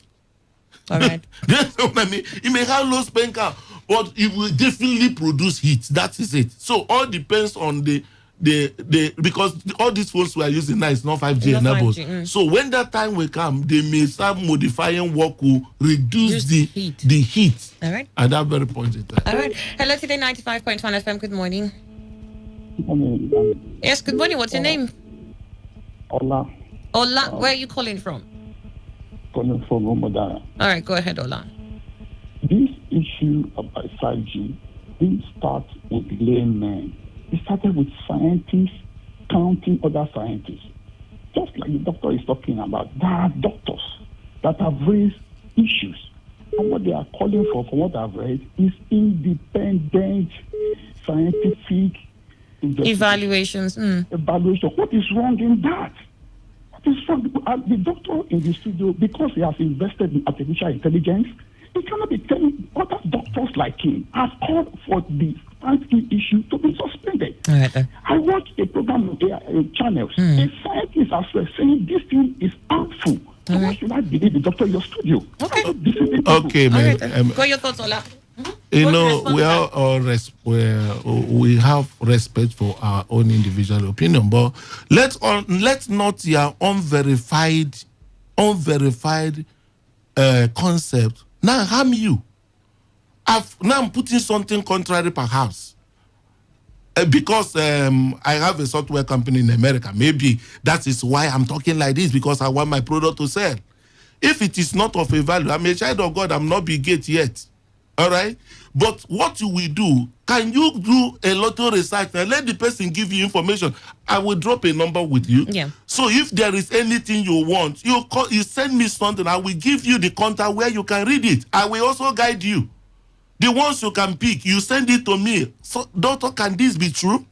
And that's why I was so angry with the fellow that interviewed me 2 Saturdays ago, where he was reading a website where somebody just opened for him. He was telling millimeter wave on the millimeter wave. What do you understand by millimeter wave? A frequency within 24 to 60, which is within normal distance. Millimeter wave. He doesn't know what he was talking about, right, and he was telling the public that is my research. All right, okay. Let's move on. This here is from Saromi. He says, "Sir, don't you think your message is making people to base their faith in science and technology, your philosophy, according to Colossians 2:8? Do you think this is..." My dear, we have the mind of Christ. You know, Technology you are seeing today is in the past when Moses cast his rod. Other people have rods. How can you be in position? All the things we share as a testimony in churches today, they're the people that made it are not born again. Let me just be very open. The clothes we are using, the car we are celebrating, I buy a car. It's not a testimony. We're supposed to produce them because we have a superior mind. That's what we're talking about. Most of these things. I read this very book on the physics of the impossible. It was written by Professor Kaku. With this one, they will just. If you see that most of those things, guys in Nigeria here can develop them. It's not difficult. But it's a mindset we have been either frozen mind, waiting for the time of Christ, and Christ is delaying because there are certain relevance he wants us to become here. If all these things happen, people may not go to church by reason of technology. Yeah. We need to be able to, even this technology, advance the gospel. Well, your thoughts there very much. This says, thanks very much, Dr. Okoye. Keep it up to it for enlightening the masses. Stay blessed, Jimbo Barrier, Karibo Nelson. You sent that in from Ogu Town. And sir, you said vaccine is our basic right. Why do health workers still demand money when we take our children for health center for immunization? No, that's not it. That is the problem that we need to even spend money for your health. I don't believe in that very message of your health is your life. Okay, all of us are in the house now because we are running away from COVID-19. Nobody talks about car. Nobody talks about flying. Nobody talks about private jet. So your health, Jesus said, he said, look for 12 verse 15. He said, beware of covetousness, for a man's health cannot be compared to the abundance of things he possesses. Even if you sell anything to take care of your health, you will get it back. But when you lose money, you lose money, you lose something. But when you lose your health, you lose everything. You've lost everything. You know. But we still come and price the health. Doctor, do it for 10,000. Annie, good morning. Dr. Okoye is apt and objective. May God bless him. Foster from Ogoniland, he sent that in. And another here says, thanks very much. Okay, this is from Jimbora. You sent it here again. Another here says, good morning, Annie. I want to thank your guest in the house. You said it all. I'm particularly very happy because as an analyst in my capacity with my friends, I've clear understanding of the issues of 5G, and now I'm happy about it. And I really wonder why our political leaders are not considering people of high moral and scientific experience like this for an appointment into government areas to contribute in rebuilding. Yeah, we must not all be there. We can contribute from wherever we are. He says, in contributing and rebuilding our country, Dr. Okoye, God bless you. Jaja Michael, you sent that in. Another here says, this is from EOK. He says, good morning.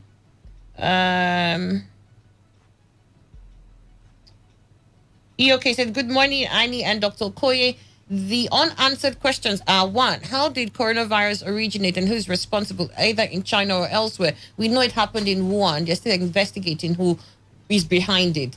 Is my daughter's modern biology book for current SS3 days coronavirus on page 171 of the textbooks with other viruses, about 8? That means it's not new. That's why this one is called the novel coronavirus. So it's like a strain of it. 2 Nigerian professors in ITV said COVID-19 is a secret chemical mixed by somebody injurious to lives. Please, can you refute that? Yeah, I listen to them. You know, the truth of the matter is that COVID-19 is an evolving. Whatever anybody is doing right now, we are still at home. Still searching for what it is. Until we are finally out, we can now analyze all and know who will actually been able to give us the right. So for now, let us be doing whatever we could do. You know, I have a very, even this issue of staying at home, you know, when you are talking about epidemics, for instance, you have to manage it on the basis of the socio-cultural and economic status of your own people. That's where the epidemiology should go. So you won't go and copy what other people are doing and come and copy and paste. What is obtainable in the United States when they shot people down here? And in fact, this is very funny. It's a topic for another day. Definitely for another day. And the problem of many Nigerians is ignorance and follow attitude. 5G is simply an upgrade of 4G. For me, it's not harmful and it's not the cause of coronary disease. Bonnie Kalu, you send that in from Port Harcourt. Hello, today 95.1 FM. Good morning. Hello, good morning. Good morning. My name is Joy Jacobs. I'm calling from Port Harcourt. Good to have you on the show. Go ahead. Yeah, thank you. I want to commend the doctor, Dr. Richard Okoye. My pleasure. This is one of the most interesting programs I've ever listened to, ever since the onset of this pandemic. Ignorance has always been a problem and a major challenge in our country. I want to say God bless him so much. And we need more people like him. All right. Okay. Thank you very much. You're welcome. Thank you. Hello, today 95.1 FM. Good morning. Hello, Annie. Good morning. Morning. What's your name and where are you calling from? Mr. Bright from Romibo. All right, Mr. Bright from Romibo. Please go ahead. I thank the doctor as well. From one thing he mentioned now, the ICNIRP, International Commission for Non-Ionization Radiation Protection, was able to go to their website. And I even found out that they update information 2020 on monthly basis. Okay. That of April, it seems to have had what we are talking here in Nigeria, and there is one assertion they put that they say the claims that COVID-19 are associated to 5G is not supported by any evidence, and not even extremely weak evidence. Correct. So it's disheartening to read that, not even extremely weak evidence. And that of March, they told us that the the wavelength and then the ROMs that are involved in 5G technology is the same as Wi-Fi, is the same as Bluetooth, is the same as mobile 60 is up to the sun. 60 gigahertz is the same thing as sunlight. That was that of March. 60, but all the 5G is still within 20 something. Yes, they use it to replace that of 2019 guidelines. Yeah. Correct. That means in that of 2020, they incorporated 5G, and that the same wavelength are responsible for Wi-Fi. All right. They are responsible for Bluetooth. They are responsible for mobile phones. I'm glad that you were able to access the website. I'm glad you're able to access the website. I think Dr. Okoye, I've been following you while you were yet with Rose TV, and I keep following you. Then I was in the university. A lot of the ways you just debunk so many myths. So many myths about health, about religion, and that's why not everybody will like you. No, I don't think he's seeking for people to like. I think it's just to make sure that he's passed the message. To keep it up, it's only few persons that say the truth, not everybody. All right then. Thank you very much. We got your thoughts. Thank you so much. All right, thank you. Sorry, we had to let you go.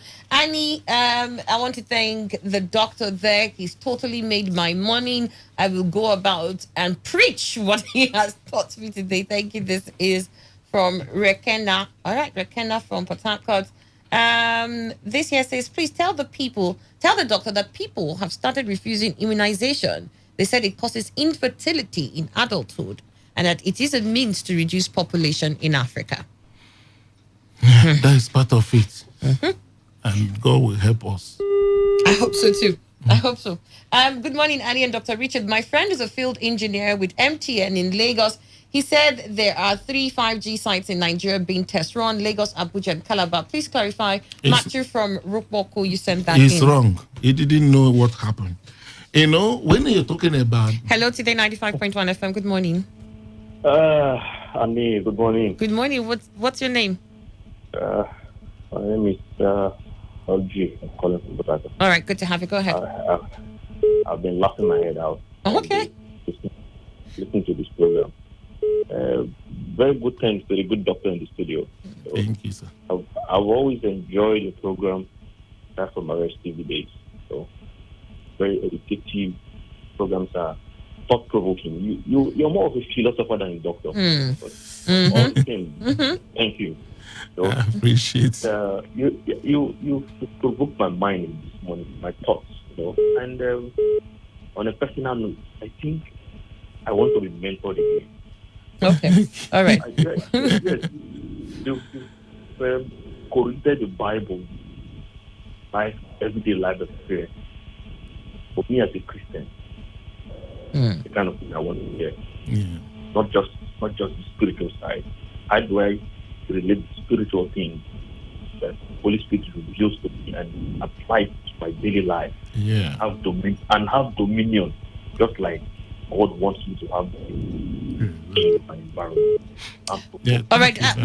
When the show is over, I will drop numbers so that for possible conversations, or if you want to reach out to the foundation and reach out to the doctor through that number, you can do that. This says here, I'm still confused with this 5G thing. I don't tire. God help us and expose whoever is behind this thing if it's against human health. Okay. This here says, Annie, how do I get the doctor's number? I really love his explanations. I'll give it. Just hold on. Annie, good morning. We have serious situation in our hands at the moment, which is the pandemic currently ravaging the world. Why is he not researching on how to remedy the situation? All right. It says, which is what, with what you just said, who is one of the very best as far as this state is concerned, it's clear your agenda is purely for economic benefits of IG. Eric, you sent that in from Port Harcourt.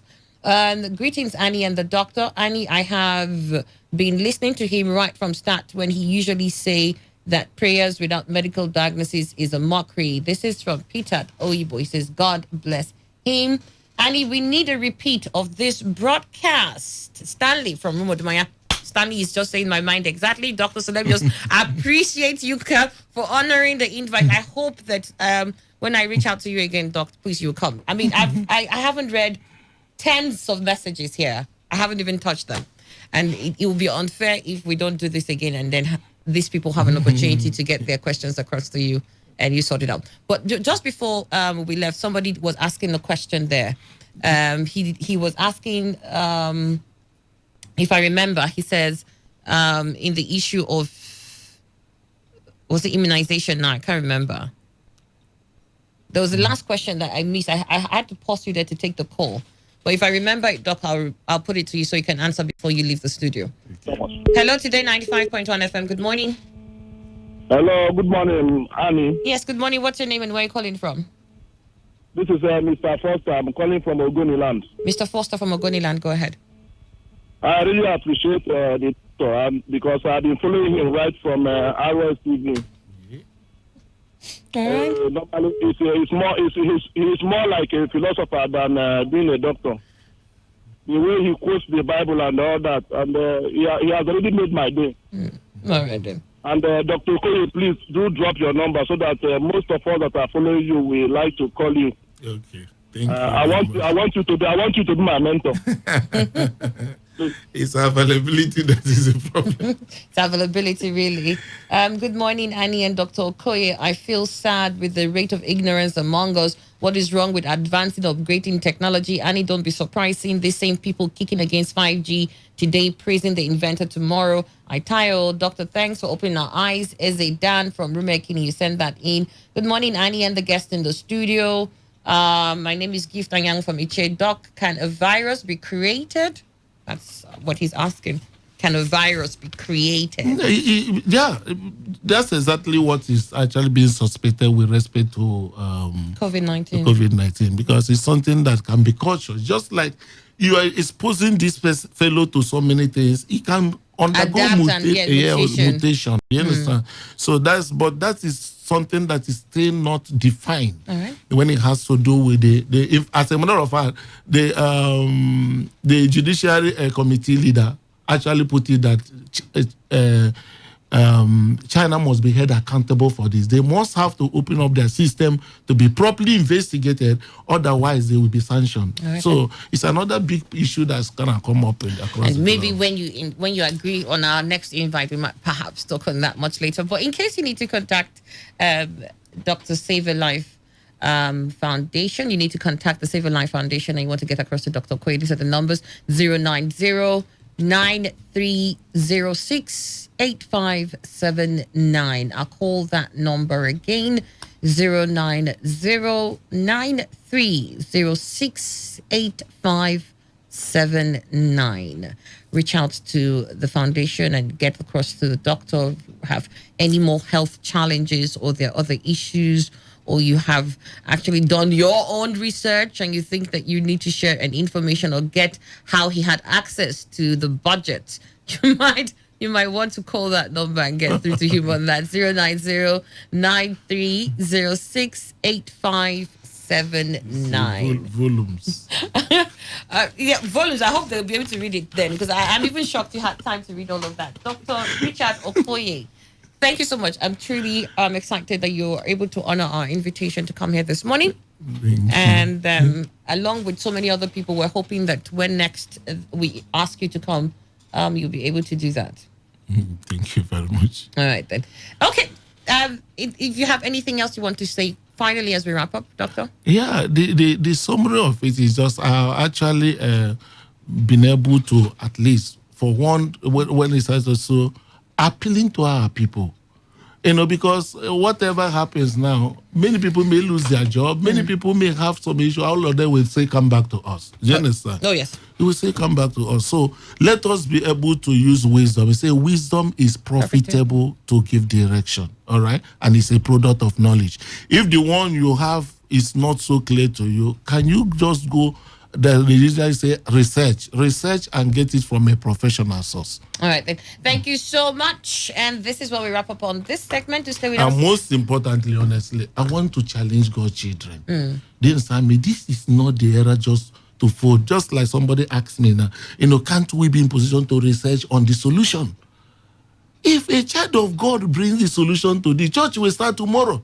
Exactly. I feel very bad that the Bible said that the government shall be upon his shoulder, that he is supposed to support the government. But today, church has gone down to the point that the scientists will tell the government what to do. And now the church is supposed to have spiritual essential service. But it has been relegated. Waiting one day, let the solution come. Every child of God, even in this season, think out of the box. There's a solution. The challenge you are passing through, you can be a solution to that problem to the world. Dr. Koye, I still want us to run another hour, but we have to go. Thank you so much. Stay on the dial. Opinion pool will come up in just a moment, and then we'll wrap up on today's quest after that.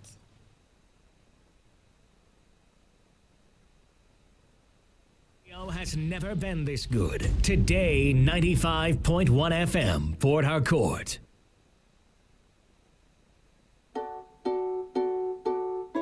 Today is here. Yesterday is gone and unrecoverable. Tomorrow, you don't know what it holds, right? You have today. Yes, you heard me. You have today. The indisputable truth is that today is pregnant with both good and bad. You have freely been given today as a gift to see what you will make out of it. Permit me to be positive. Permit me to sideline the negative and magnify the good. Permit me to espouse on today. Today is great. Today is wonderful. Today is targetable and targets can be achieved. Today is domineering and you can be dominant. Today is a conqueror and goals can be conquered. Today is challenging and you can challenge yourself for the better. Today is cheerful. You can choose to be happy. Just in case you're sulking, saddened and feeling sorry for yourself. Enough of the wallow in self-pity. You have today. I mean today. A journey of 1,000 miles starts with a step. Take that step today. Opportunities are everywhere. Just be sensitive. Build on yourself and get ready for the opportunity. Be the best you can be today, because I see the sun smiling on you. This message is powered by Today 95.1 FM. Voice of the people.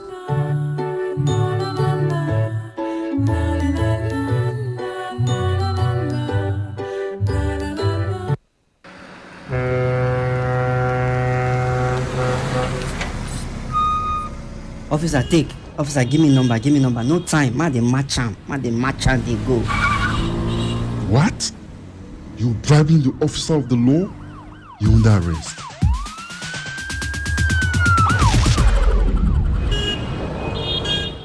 Let me see your papers.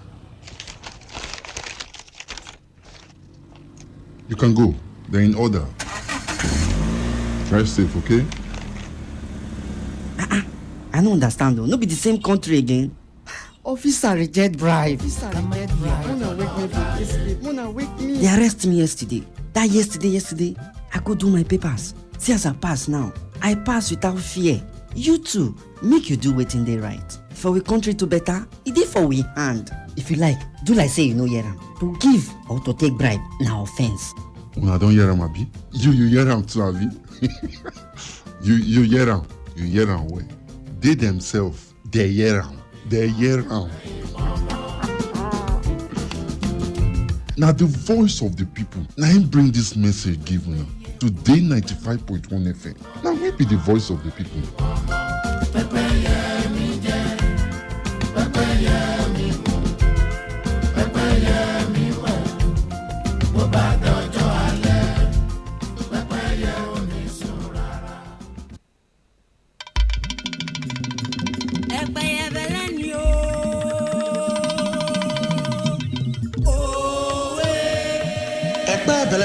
Enojana muli uke mu shelu buko mu walo momom uke mi beke ko bubu coronavirus disease COVID-19 uke ya tuyo togo ya don uke ya kanwe ogogo ma pori de pom uke ya tuyo no togo mbo omo to mo lebo e paro ko na ye ka wa ko bojuna to bele bojuna agida mo bo wai e pato ha ka o ni kpuru ho lele e ba ho ma gele ka e ba se ma oyoni ya bi odon mi aka pom mom menu uke momom o daro pom ba yo na ni oyoni e wo de ko pekele ubu dare wole ilu seri huse e lo tare ha tinwe e ogole agbazo yele ma ti pombe abo yiru da be yiru pomba pe gba bi won so lo to be yo ele we aka jele pom meni po uji ya se we alo mom po to ya zele meni epe ya gono bo e ka asare von le cha beble ye ago ndu kuni bo o ba te ka akushire no kushi amuta gele no muta ne ka zina di kpogbo ma po ado no po ado ya bo de biom yo to ni uke ya o mu le butume ma nke ne po wala lobo ko mi po de ya mi edu bo de ya ma ko meni amajo enuzu yo to ni awa mo ya ba ku ji ugbodo ni juko e mena ya je benu jibo mom tam we mene wona ye Port Harcourt City e gbadune One Love for COVID-19 organization amajo enuzu.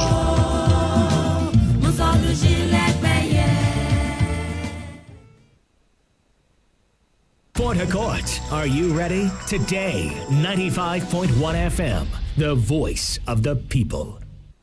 Opinion poll on today's quest. More than 3 over 4 of the loots we are talking about in this country today were loots within the 16 years. Here is a great opportunity to sample all our opinions on the issues raised. In Port Harcourt says the PDP is trying to divert our attention because Nigerian funds was looted by the PDP. Melody in Uniport says Madam Jonah is yet to come in terms of the fact that her tenure has expired. Annie, please tell him that investigation is not what you make public until the final stage. Send your opinion to us on Facebook, www.facebook.com/Today 95.1 FM, or on Twitter @TodayFM951. You can also sample your opinions with us on WhatsApp or on our SMS portal using the numbers 070-1933-9962.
Back is 53 minutes after 10, and so we're just quickly going to run through what we'll be looking at for opinion poll and try and see if we can cap that up by 11:30.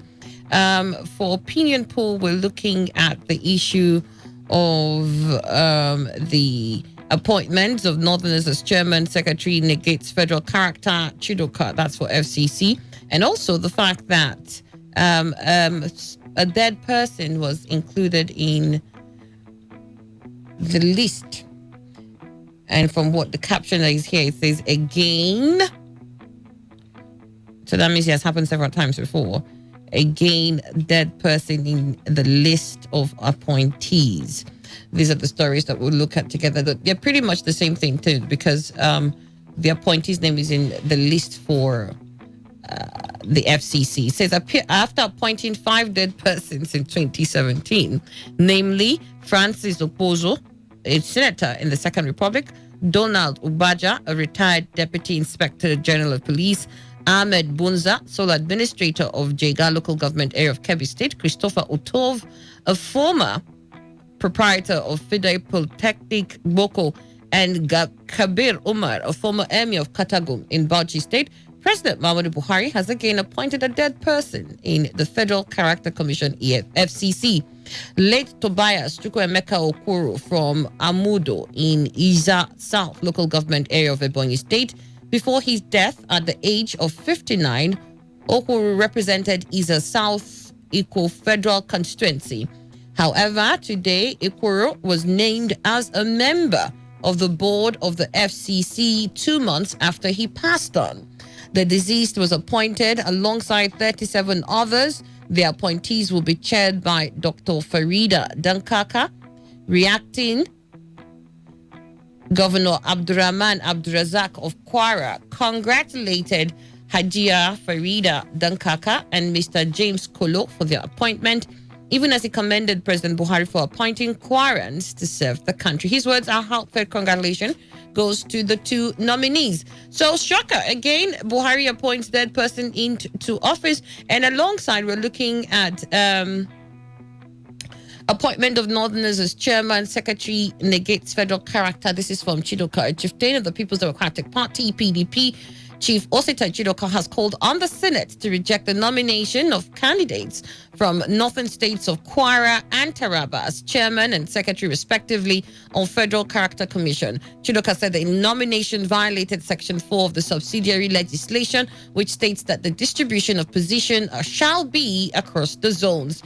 He said it has always been the tradition that chairman and secretary are from the north and south, respectively. For the same reason, past governments, including that of Olusegun Obasanjo and Goodluck Jonathan, had appointed northerners as chairman and southerners as secretaries. According to Chidoka, where the number of positions available cannot go around the states of the federation or the federal capital, the distribution shall be on zonal basis. But in the case where 2 positions are available, the position shall be shared among the northern and southern zones. The former aviation minister recalled that when President Muhammadu Buhari appointed Mohammed Bello Tukur, the legal advisor of Mieti Allah Cattle Breeders Association of Nigeria, MACBAN, as secretary of the FCC, many thought it was to pave the way for the first southern chairman of the commission. He said instead in a rather brazen act, the penultimate acting chairman, Malan Shatima, rather than hand over to a southern commissioner, handed over to the secretary of the commission. The president, in violation of Chapter 2 of the Constitution, aptly named Fundamental Objectives and Directive Principles of State Policy,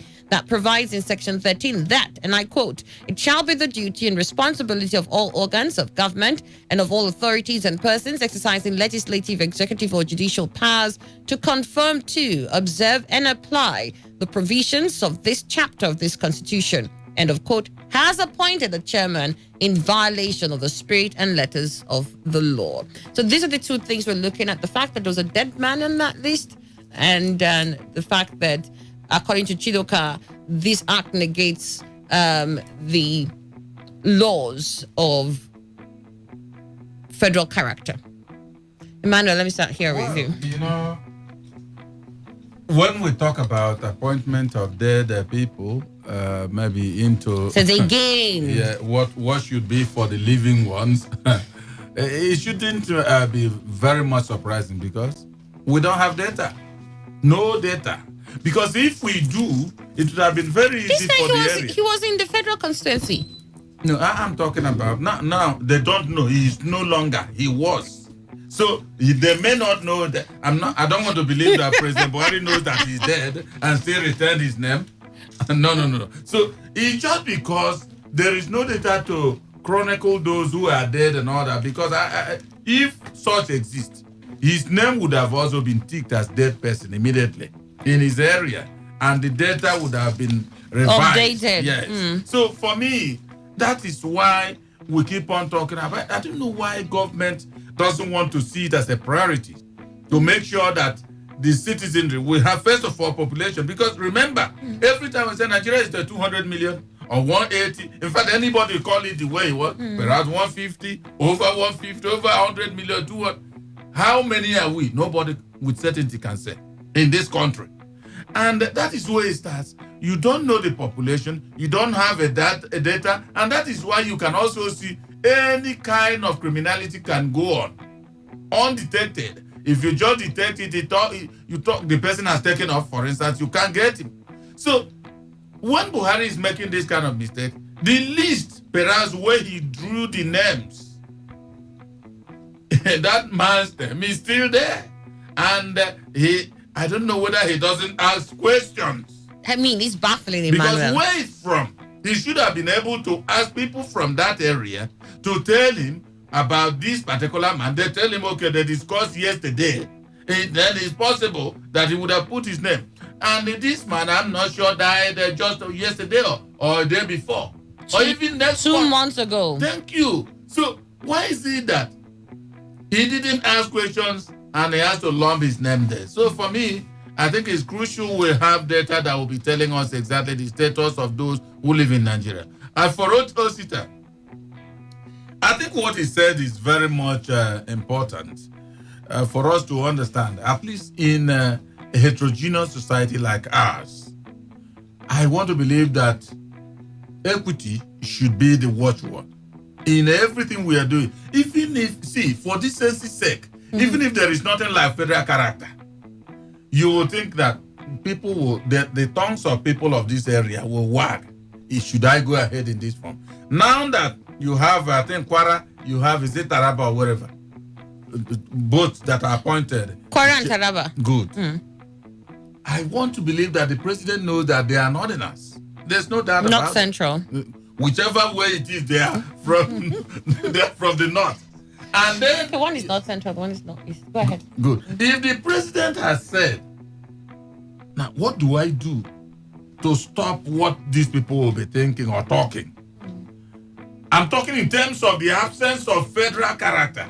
Let me balance this thing by appointing a southerner, whether from Yoruba, wherever. Anywhere. But the fact is that it is a southerner for this position, another for this position. I think when we talk about this equity, it will be as if they don't know it. They do. But as soon as you go, let's say you come down to the south and say 2 persons, and they will not left value on that, they'll start talking. Not to talk of when this one that has been defined as federal character, it has a rule, a guideline. Then what will be the reason why you will breach the provisions of that federal character? Well, like I said earlier on, Ochita Chidoka has stated the obvious, the right thing to say, but does it change anything? For me, anything. That's why I said, Yeah, but he's asking the National Assembly to not to reject. accept. Yes. But see, I have said politics in this country is not done with equity in mind. No. The National Assembly members, you may not be very shocked to see that tomorrow they'll leave the whole thing as it is. And if they leave it, you talk and you get tired, because certainly when you keep on talking from morning till evening, you get exhausted. You leave that. And there's nothing you can do. So for me, it means equity is negated here. Instead of equity, it's just very lopsided system that we've adopted. I want to believe that federal character is devised to save the complaints of people because of marginalization. And when you have such structure that is very apparent, yes, you negate it. What are you telling the country you are leading? All right, got your thoughts there. We have joining us Emi Fiahaga. He's a political analyst. Emi Fiahaga, good to have you. Good morning. Nigerians, I hail thee. All right. Good morning, everybody. What are your thoughts? It said again, another dead man on the list of appointees by President Muhammadu Buhari. And Chidoka says the appointment is lopsided. Even in the Federal Character Commission, where we should have seen such exemplary provisions of the federal character, we have a list from President Buhari that is lopsided, with both the chairman and secretary coming from the north. He says in previous times, one goes to the south, one goes to the north. They've always been a northern chairman and southern secretaries. And that when the president decided to keep a southern secretary, the idea was that what we'll have this time around will be a northern chairman. Alas. Yes, I think this one has also pointed out to the fact that for some times now I've been crying that Nigeria is like an orphan, whereby majority of those persons who are saddled with the responsibility of taking care of Nigeria will only think about themselves, leaving Nigeria to her fate. How on earth will persons will continue to nominate dead persons to be appointed in a situation where people that are living are crying for opportunity to be provided them for them to work? So many persons want to serve their fatherland, but such opportunity is not available. But yet we keep on having the names of persons who are passed on, reflecting on the list to be appointed by governments. It shows that those who are actually saddled with such a responsibility to nominate and to scrutinize are not doing their work. Majority of Nigeria are only looking for opportunity to get something from Nigeria and not to ensure that Nigeria gets better. That is why you don't see people who are concerned to look at issues properly, to scrutinize persons before they are even nominated for an appointment. Yes, it is true that the federal government today came on board through a political party, and it is expected that the political party will form the government. But in doing so, it is expedient that those members of the political party will continue to update themselves. The president does not know everybody in the country. It is people from the local government to the states that are actually making the nomination, either through the party platform or through political association in whatever may or lineage.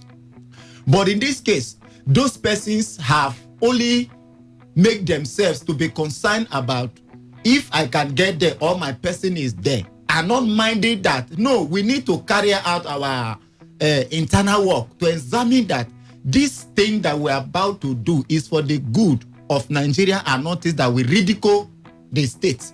They don't mind. That is why even the party at the local level will not actually know their members. Who have opportunity will only think about himself. If not, the local government chairman of a political party should know that so thing have happened to our member, or our member is no longer even interested or is no longer with us. But they don't care. They are only waiting for the opportunity. They are only waiting for them to be appointed, and you just forward the names. Like Saima rightly said, we don't have a data bank. We don't have data. We don't even know the actual number of Nigerians today. That is why if I hear people say we are over 200 million, we are 180 million, I always refuse to accept such assertions, because I know quite well that if census is done today, I don't think Nigerians is even up to 170 million persons. But we keep on exaggerating because there is no data to actually tell us the actual numbers of Nigeria population. We don't have it. We have a commission where people were supposed to go and collect the certificate of death and birth and all that. But how many Nigerians are actually accessing such commissions? They don't. You have a birth, you will not go and register the birth of your child, and there is a commission for that. Just your person died, you will not go and even register the person to get the certificate. All we do is we celebrate, yes, for new birth, then death we bury, and that is the end. then how do we even expect the government that have no data to continually to know the happenings around? Nigerians, anytime you record the number of death in your family, you are supposed to assess the commission that is saddled with such a responsibility, register that person. Let the government know, since we don't have a data bank, let the government know, register the person, get the certificate, and by that person will enter the record of the dead Nigerians. But we don't do that. And the Nigeria on their own, they don't find out what happens. These are the essence of the local government. Local government is created for the people at the grassroots. But we only have local government that works at the national, at the state, the local government headquarters. They are restricted, their functions are limited. All they do is collect allocation, share, do whatever, and that is all. They don't actually do their perform their function by going to this community or gathering the data of these communities, knowing what is happening around the communities that make up the local government. They don't do that. As states, we also will not do anything, and they will leave the federal government with no data, with no information. So these are some of the things that are leading to such experience whereby we begin to see the name of dead people appearing in lists to be appointed into offices. But we've had governments in the past. Those governments have appointed people and then they didn't have dead people in their list. So why is this particular administration having so many dead people appear on their list? So there must be something they're careless about. That is what I said earlier. I said the party that formed the government, majority of them from the ward level, even in fact from the unit level to the ward to the local government, majority of the officers who occupy these positions, they don't actually care about the party members. They are just for themselves, what I can get from the government. Like I have given the appointment. If not, you ought to have known what happened to your party member who is dead. Who is dead? Or is even sick. You should be aware for the party to find a way of taking care of that person or even coming to their aid. But they don't care. As long as you have an appointment, it is for you, yourself, and maybe your family.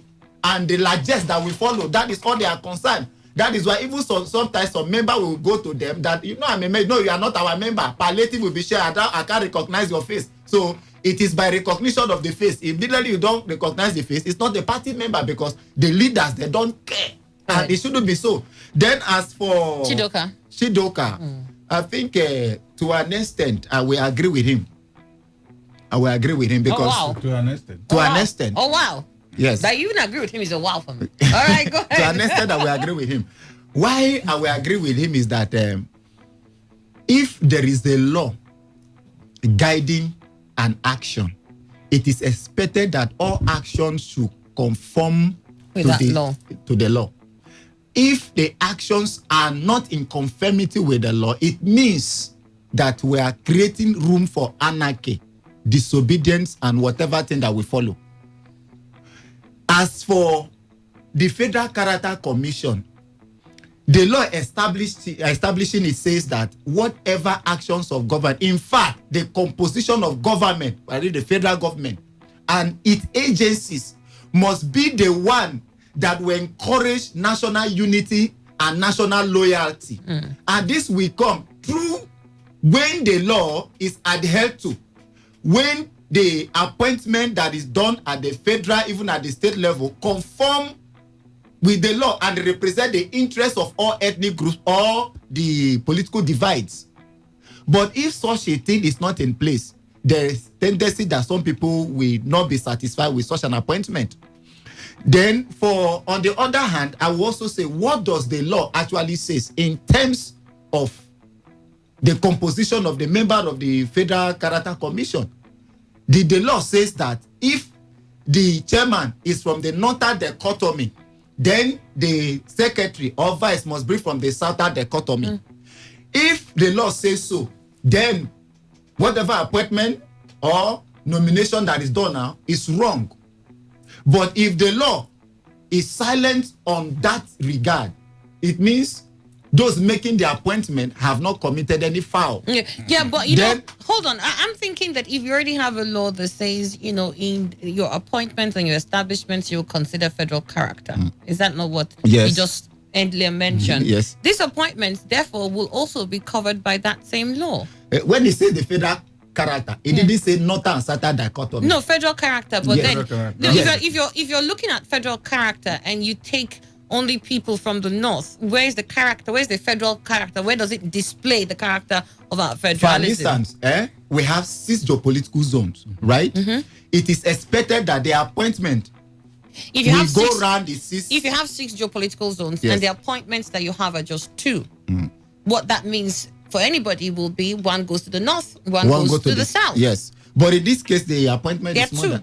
The 2 here for that. The secretary They and are, the they are chairman. appointing at the secretary and the chairman, right? There are other appointments too.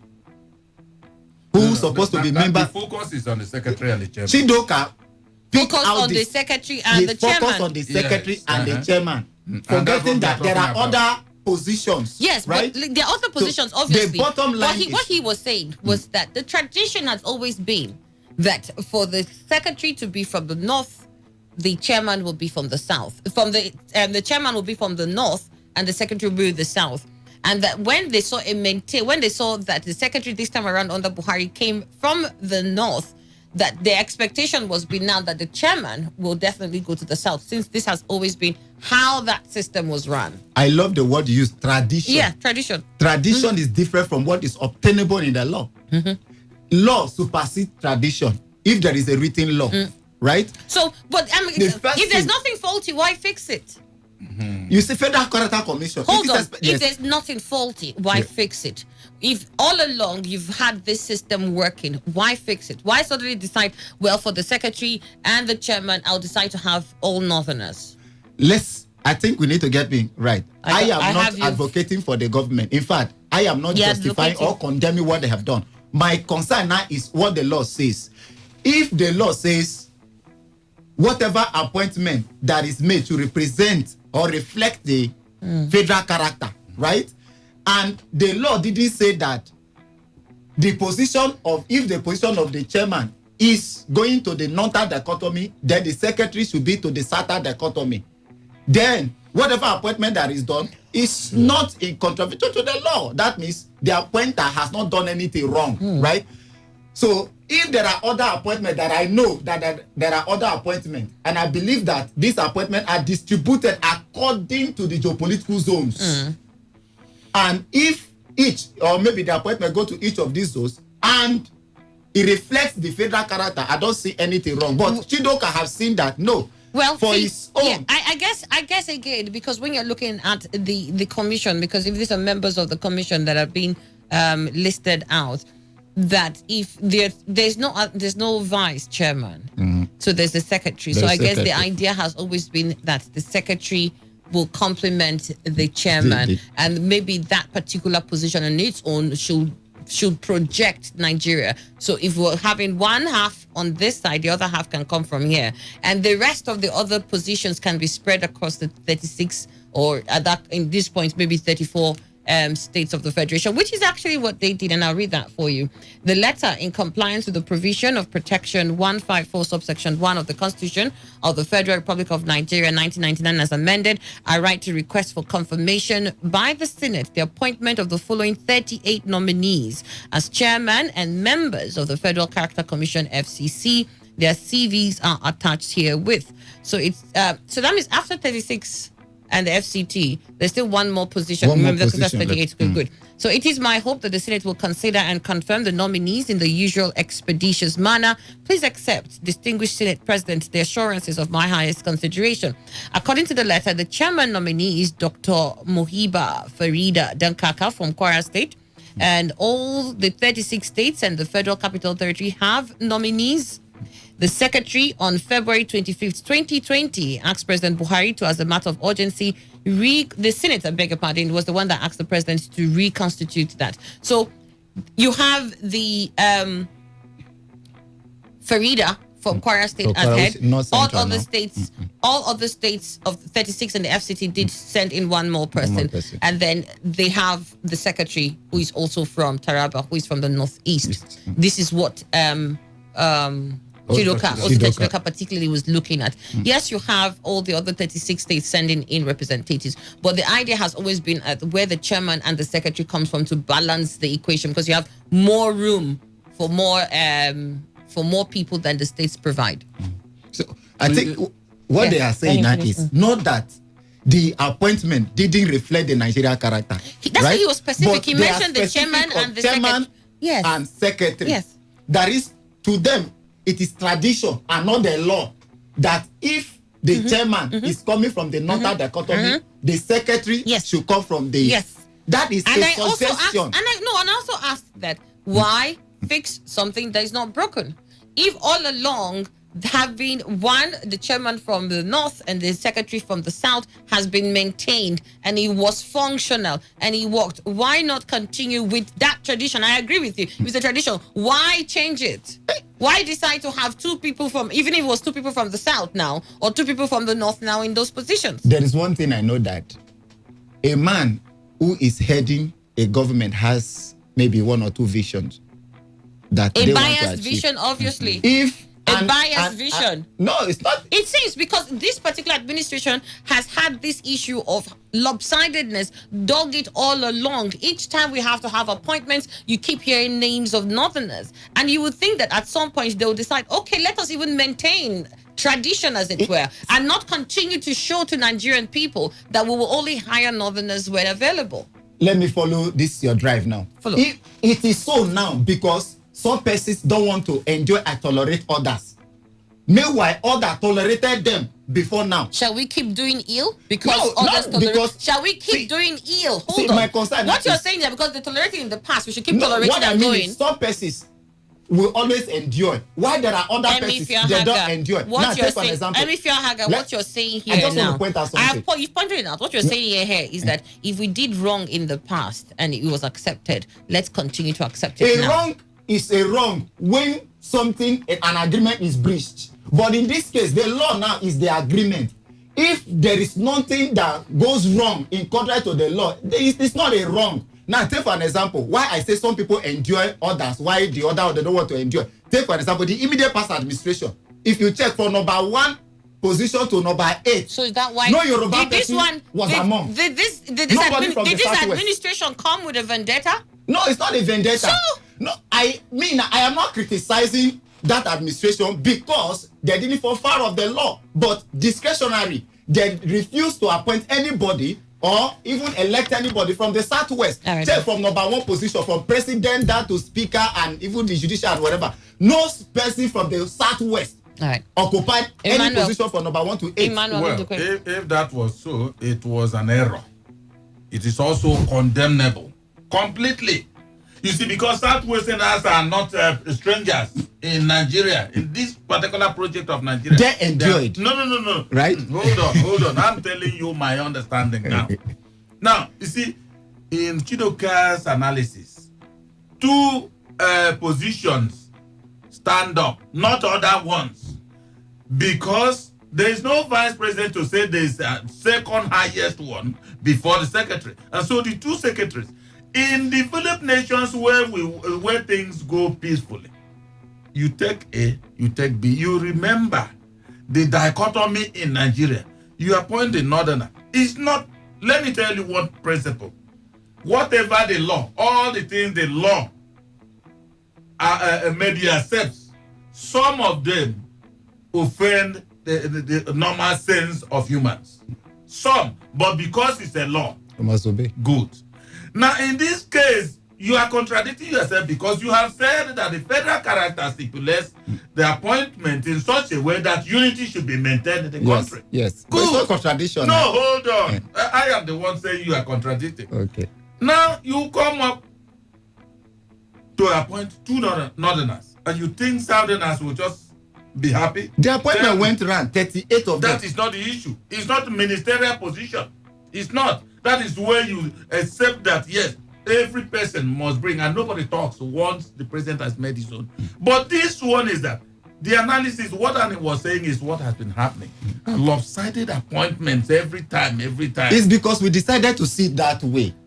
Well, there's nothing. No, you are seeing it things, differently. there are things that are black and white. There's not that we decided to see it this way because you're looking at the arrangements that's been made. I'm talking about commissions. You have this commission, you have that board, and you're looking at the composition, and you're seeing that it's heavily nothing. The composition is determined by the law. The composition is not determined by the law. Obviously, It is by the law. No, which law now? Something is wrong when it goes against the law. Good. That is what we'll be talking about. The lopsidedness has been the fact that it has gone against the law. That's why they have been complaining about it. What is the lopsidedness? Until you see the law establishing the Federal Character Commission. We're not talking if about the law that. says that if the secretary or the chairman is from We're the not northern talking Dakota, about the then so that FCC. is We're when- not talking about the FCC alone now. We're talking about a pattern that has been similar with this administration when it comes to appointments.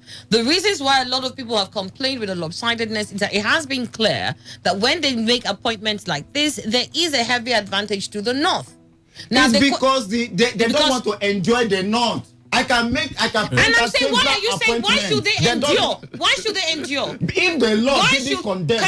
Question, why should they endure? Because the north at that time didn't Endured. see that they offended Because the law. at that time, no, the at north, that time, the north didn't see that they offended at the that law. time, the north endured. Then- So let's continue in this ill formation. It's not ill. It is. If Because the if action some didn't go people are against the upset law, about it, you there's are only something upset, wrong. but you didn't You're contradict upset. the law. But it does contradict the law. If it's What lopsidedness, does the law say? what does lopsidedness got to do with it if it's not a contradiction? If the law says so, except the thing is against the law. And if you have that, the there's no distance of point the going laws back. are We just clear. mentioned it now that it was against the law. The federal Yes. character just say, take this. The federal character says that you must at every time capture the essence of the federation. Yes. So if you have 5 positions, you make sure that within that 5 positions, you're able to capture at least all the 6 geopolitical zones if Yes. you're able to. Mm. If it's just 2, make sure it's north and south. Yes. If you have Simple. 36 as you Very have, simple. make sure all the states are there. If you have 10, make it that you have 2 from each of the regional areas so that you are balanced in all your provisions. Yes. Now, I'm saying here Yes. that over the years with this same administration, you've seen where maybe somebody who is leaving a position is from the south. Yes. And the person who is replacing that person is from the north. Okay. That We're is- not. Calm down. Yes. We're not looking at a fresh new board. Remember, if the person that was in the south that was there, if you look at the composition, you'll find that there are already northerners on that board. But a southerner perhaps was checking out, maybe something happened. It's been replaced by a northerner.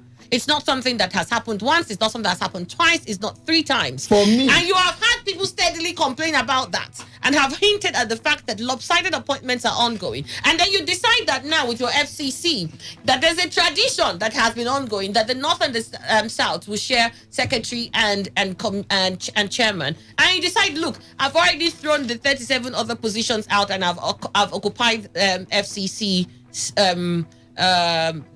federal character in the appointments of the other 36 positions. I will just ignore whatever traditions were here because I've done. Meanwhile, it is your same government that has always been heralded with issues of lopsidedness in her government. See, one thing we need to note here There's is that nothing I'm MEC coming. is bad there at No, all. I'm coming, sir. I'm coming, sir. I am standing on the point of the law. See, I don't know in the law a you are place, quoting. I'm coming.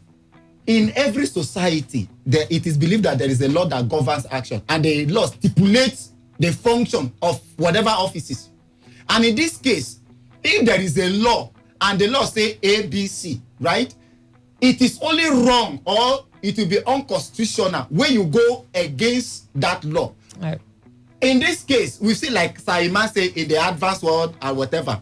We've even seen people becoming president and their wives also aspiring to be president. In Nigeria, yeah, we won't accept that. All right. We will not accept it. Okay, got your thoughts, every fair Haga. Emmanuel, What quickly. I want just to say is on the other one of a dead person. Yes, the dead person that is also position. associated with this You administration. see, when you tell me that the president will not be blamed, no. Who else Because to be blamed? All of them brings whatever. He is going to yoke them together and then his seal will be there. Blame is Now, on him. Why did he not ask? Because I want to believe that Amy is from here, I'm from there, and all that. He will ask, okay, you nominated this person, you brought his name. I hope he's well, and everything is about. But then hold on, in people suggesting appointees to you, don't you carry out your own due diligence? Will I just sit down, Emmanuel, will say appoint Mustafa? Yes. And I say, okay, Mustafa is from where? You say he's from Jigawa, and I just write his name. Okay, Mustafa, because I think I'm going with Emmanuel's suggestion. I must find out who Mustafa is and whether I think he's due and he diligently can take on that position I want to offer him. And then when I have compiled my list and I've ascertained that all these people can deliver, when the list is also going to go forward again, I think I need to make sure whether I have the list completely in tandem. And the humans, all of them in that. I don't think that this was a list he compiled maybe a week ago. I think maybe he did that a long time. Perhaps it's been pending. 2015 or maybe Perhaps 2016 pending. or even Exactly. Yes. So for the fact that you compiled the list long ago, now that it's about to head to the assembly, you want to make sure that everything is still. And there's so many T's that are not crossed and I's that are not dotted. That just leaves this feeling of. For me, this is what DSS untardiness. is supposed to have done. No, it's the president. No, The president is supposed to have mandated it. That's what I'm saying. So don't give DSS, give it to the president. Supposed to have mandated it. Don't Please give any DSS. verify these names for me. If you didn't tell them, they won't do it. Verify these names for me and bring me information the DSS about not them. match his office. I said there's a list they just gave you. Give us. Want to go? No. What I mean that the president was supposed to have done that. Good. So the blame is on the president. Verify this thing and give me information about them. Amy said, use your mouth. Use your mouth and say it. They blame. No, he can't Repeat say after me. Repeat after me. They blame. This is not a classroom. It's on no. All right, the phone lines to dial. We've got just 1 minute. I don't know if I can do this. 0810-951-0951. Let me just take one call. We've got to go. Hello, Today 95.1 FM. Good morning.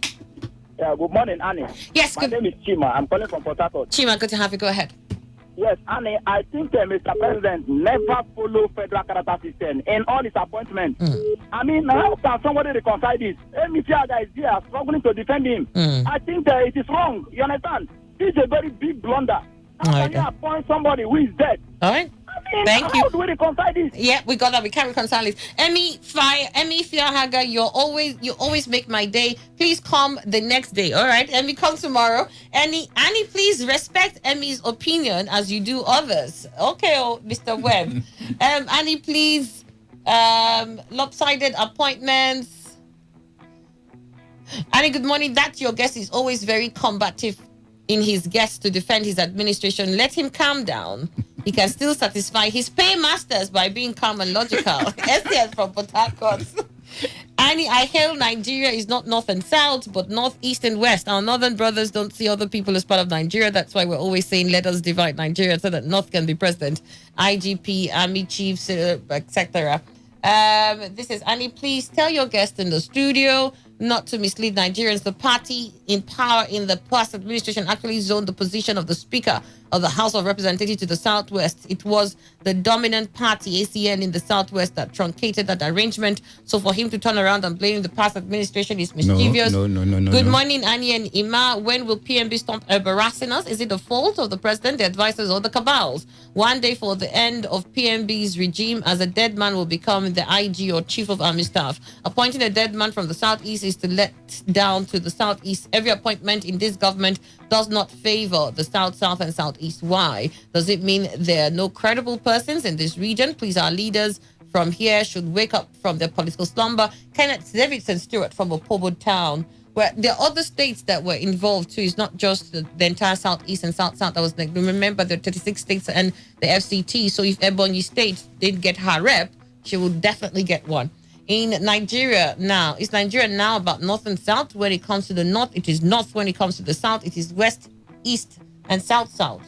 And DK from Abbas says, good morning, Iman and Annie. No matter all the grammar, federal character is between south and north. But if I may ask, must all leadership go to the north and they still call it one Nigeria? On federal character, your guest Emmy is off point and he didn't get it right. Stan, you send that in from Port Harcourt. Lopsided appointments. There is no law in Nigeria supporting nepotism in appointments. The fellow in your studio arguing negatively in support of chairman and secretary coming from the north is highly regrettable. Nigeria, we held in Briggs, but you must understand that he was on the line of what the law says. And if the law did not stipulate that the secretary and the chairman must be divided between the north and the south, and it was just a tradition, then really traditions can be overlooked. any administration can come in and decide, I would not keep in tandem with this administration, and they haven't broken the law. It might be that the spirit behind it might be crushed, but they haven't broken the law. And for the Federal Character Commission, they had all states have a rep on board. So everybody is actually represented. We're particularly looking at just the chairman and the secretary. I'll take one last call and we've got to go. Hello, Today 95.1 FM. Good morning. Good morning, Annie. Morning, what's your name and where are you calling from? Obina, calling from Port Harcourt. Obina, go ahead. I, Obina. Why sometimes I say I don't believe in the of Nigerian leaders is because of this federal character stuff. On paper, you be seeing Nigeria. There is something they call federal character. It will affect everybody. But currently, Nigerian President Muhammad Buhari have divided Nigeria, but nobody will condemn it. A lot of things is going wrong. When Goodluck was there, check the cabinet, go fast forward, rewind and check. I believe that people calling themselves Nigeria should wake up and check, because this federal character is a sham. I'm telling you, we should condemn it. Okay. Everybody, even the people that are calling themselves not, they are ruling. What have they been saying? Thank you so much. We got your thoughts on that. Thank you. All right, we've got to go. Mbifia Haga, you wrap up, and that's it on the show. Yes, under the fundamental objective and directive principle of state policy, I think what is expected that we follow what the law says. If the law says A, then let us do the A. It is not about what I feel or what I think, because there are diverse interests. That is why we have the law as a rally point. It is the law that will now say what is expected and what is obtainable. Right. We have appointment. NNPC under guys, we say it's 7 man. They not have just 2. While the Southern Nigeria has the other 5. They not endure it. That is why we say it is about politicking. If you see that something is against you, look at the law. If the person have not offended the law, endure them. Set right your politics. When it is next time, what did the law say about appointing dead people? That is, I said it's bad. I'm just asking. Yes, I said that one is bad. I just want to concentrate. The political party that is forming government should always do what is right. Party, it is the government of the Emmanuel. I certainly believe that efforts should be made to save Nigeria from this embarrassment of appointing dead persons into any position, because the positions are for the living and not for the dead. And where you bring up the dead, I do not know exactly who they represent. All right, then, Emmanuel, thank you so much. This is where we wrap up on the show. We'll do this again tomorrow. To join us, I am Annie Abdusalam. See you tomorrow. But then make sure you're safe and that you practice social distancing.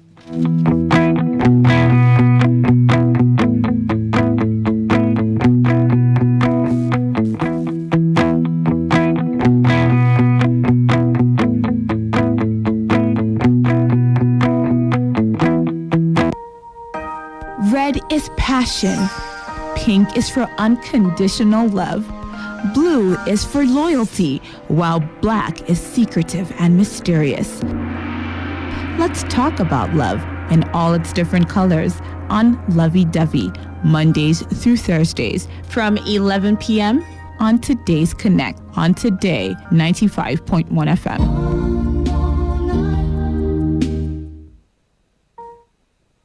Red is Peak milk.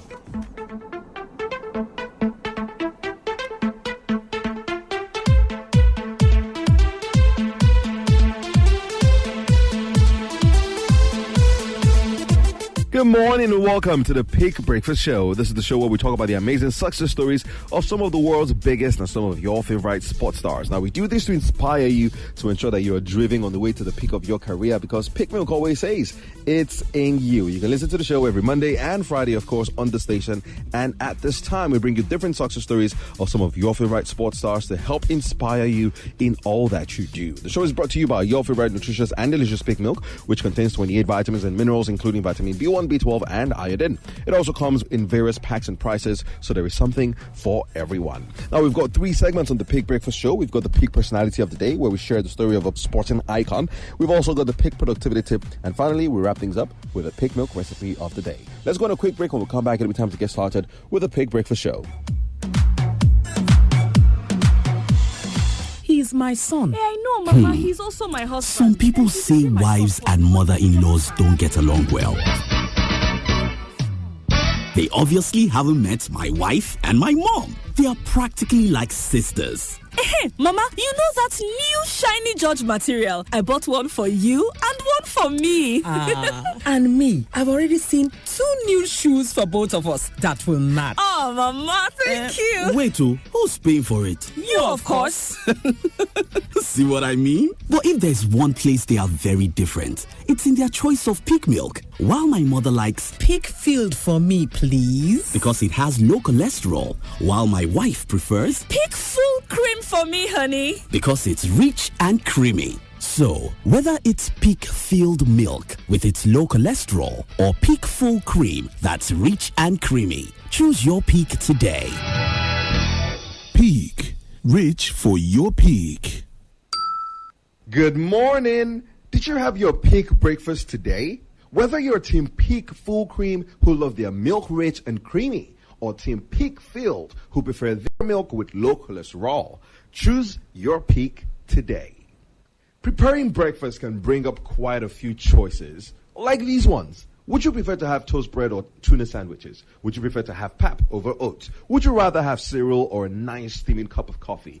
Decisions, decisions, decisions. When it comes to breakfast, choosing the right nourishment matters. There are those who prefer milk that's low in cholesterol, who readily go for their favorite peak-filled milk, and there's also another set of people who love their milk rich and creamy, and they go for the Peak Full Cream milk. So you ask, how will I know the difference? Well, that's quite simple. Just take a look at the bottom right corner of the pack. Every Peak Full Cream milk pack has a golden swirl at the bottom right corner, while the Peak Filled milk packs have a blue swirl at the bottom right corner. They also come in small sachets, evap tins, and large pouches. So whether you're Team Peak Full Cream who love their milk rich and creamy, or Team Peak Filled who prefer their milk with low cholesterol, go ahead and enjoy your ever-nourishing Peak milk however you choose. Reach for your peak. It really gets me going. And listen to the Peak Breakfast Show.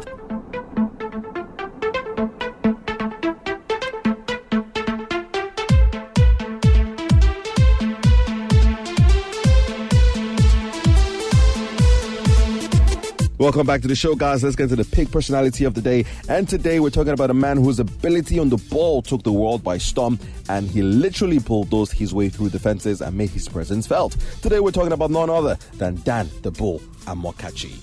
Now, Amokachi started his footballing career a while back at a club called Ranchers Bees, and given his talent, the news of a young, amazing footballer quickly spread. And of course, Amokachi was discovered by the legendary Clemens Westerhoff, who was manager of the national team at the time. Westerhoff was known for giving young players a chance, and he included Amokachi in his squad for the 1990 African Cup of Nations. Eventually, foreign scouts came calling, and Amokachi then moved to Club Brugge in Belgium. He quickly made his mark in history as he played for the club in the newly revamped format of the UEFA Champions League and became the first ever player to score a goal in that competition. Soon enough, Amokachi became a big fish in a small pond and moved to England, where Everton signed him for £3 million. Now, that signing proved pivotal and inspirational, as within a year of joining, Amokachi helped Everton win the FA Cup with several key performances, including a semi-final appearance in which he scored 2 goals against Tottenham Hotspur after coming on as a substitute. Amokachi's club career also took him to Turkey and to the United States, but of course, we all fondly remember him best when he played for the Super Eagles and wore the green-white green. He made his debut for Nigeria in 1990 and went on to create history, being a part of the team that won the African Cup of Nations in 1994, and also, of course, stunned the world at the USA 94 World Cup when Nigeria made its first ever appearance in the competition. And of course, at that World Cup, Amokachi scored twice against Bulgaria and against Greece. He was also part of the team that won the gold medal at the Atlanta 1996 Olympics, as he scored a crucial goal in the final as Nigeria defeated Argentina. Amokachi was integral to a glorious era of Nigerian football, and of course, will be fondly remembered for a long time. At the time Nigerian football needed its heroes, Amokachi was one of those who stepped up, and his exploits, both playing for clubs and of course playing for the Super Eagles, will never be forgotten. Many years after he hung up his boots, he's still involved in the game, as of course he was part of the backroom staff that led Nigeria to a 3rd ever African Cup of Nations title. As far as legends go, guys, in Nigerian football, Amokachi will always be up there. Let's go to break. When we come back, it'll be time for the Peak Productivity Tip for today. Hey, when I just start this my mechanic work, me and my oga, we be like cat and mouse. Every time, na so shout. Moshudu, where the 10-11 flags now? As time con dey go, me and my oga, we con gel well. When we watch ball, na the same thing we dey support. If we wan con chop, na the same kind food, especially Shaki and Bokoto wey get PhD. But on top all our collabo, our milk dey different. As my oga, they like pig filled milk, ready for blue sachet. It con get low cholesterol. Why me, Atanda Gidigba, on top pig full cream milk, where they rich, come they creamy well. Make yourself begin to choose your pig today. Peak. Rich for your peak.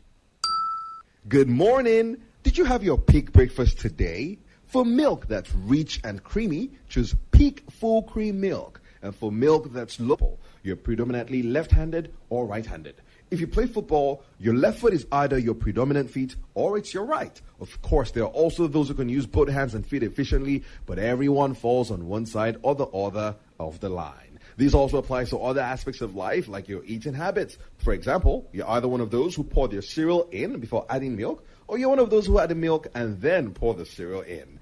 But if there's one area where people are classified into two distinct groups, well, it's in how they prepare their breakfast. While some prefer to use their Peak Full Cream Milk that's rich and creamy and has a golden swirl at the bottom right corner, there's another group of people who love their Peak Filled Milk that's low in cholesterol and has a blue swirl at the bottom right corner. That's why Peak Milk has two distinct variants, the Peak Full Cream Milk that's rich and creamy, as well as the Peak Filled Milk that's low in cholesterol. Both of them come in small sachets. You can also get them in evaporated tins and large pouches. That way, when you choose any size that suits you, you can be rest assured that you're getting quality nourishment from Nigeria's #1 dairy brand, Peak Milk. So go ahead and choose your ever-nourishing Peak Milk today. Peak Breakfast Show.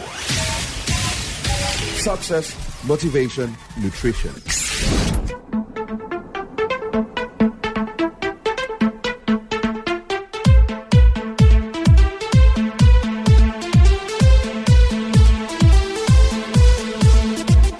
Welcome back to the show. It is still the Peak Breakfast Show. Let's get into the Peak productivity tip for today.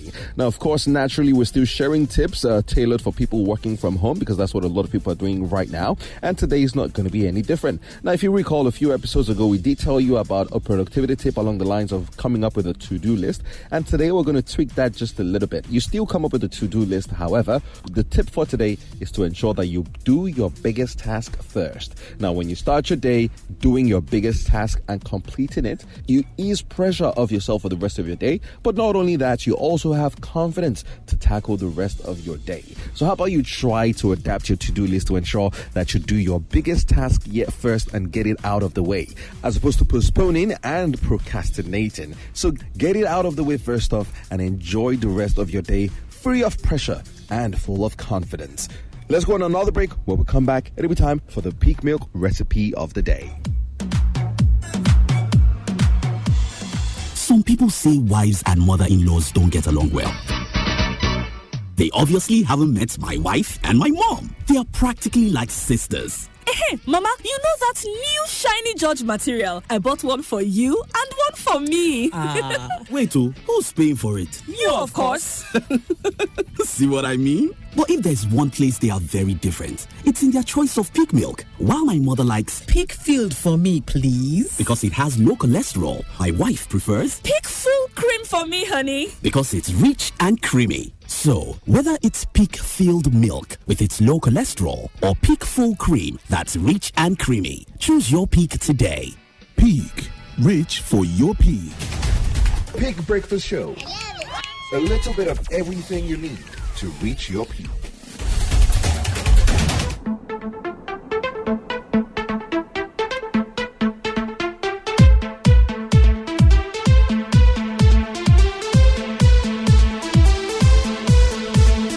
Welcome back to the show, guys. Time for the Peak Milk recipe of the day. Of course, it's important at this time to eat healthy and to live healthy. Today's recipe is milk cake. Now, because of its sweetness, it may be more suitable for children than it is for adults. But that said, prep time is about 10 minutes, and the cake itself will take about 40 to 45 minutes to bake. So the total meal preparation time is about 50 minutes. Now, ingredients needed: 1.5 cups of sugar, 4 large eggs at room temperature, a cup of vegetable or canola oil, 2 cups of all-purpose flour, a quarter teaspoon of salt, 2 teaspoons of baking powder, 4 tablespoons of butter, 1 cup of thick evaporated milk, and 2 teaspoons of vanilla extract. Now here's how to prepare.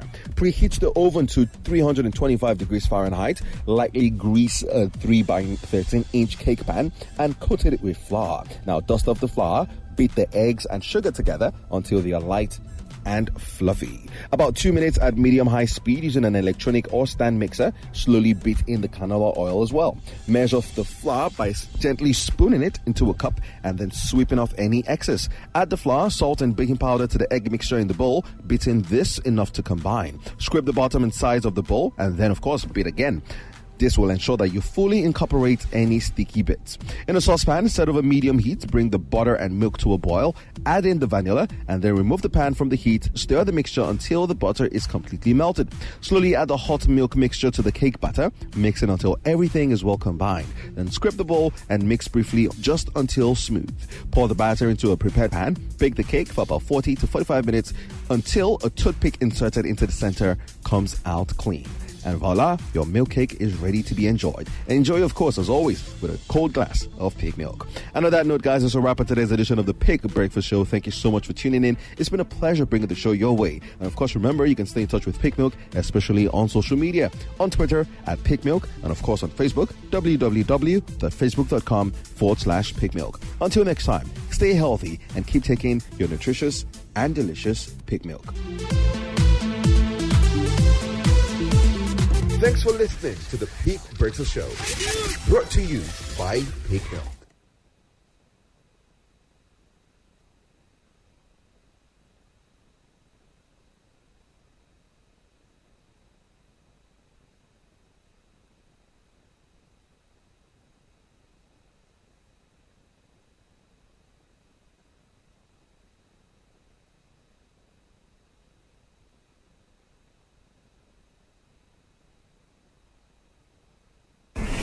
This is Today 95.1 FM. To copy this tune, press 9. This is Today 95.1 FM.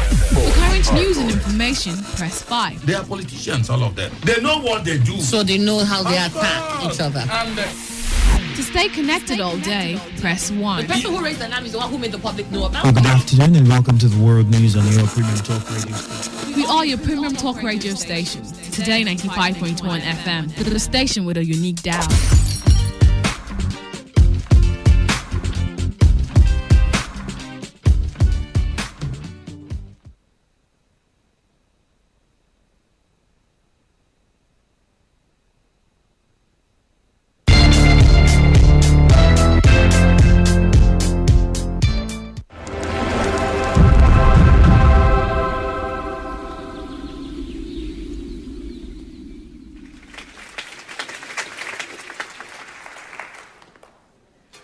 Maya Angelou once said, "A solitary fantasy can transform a million realities."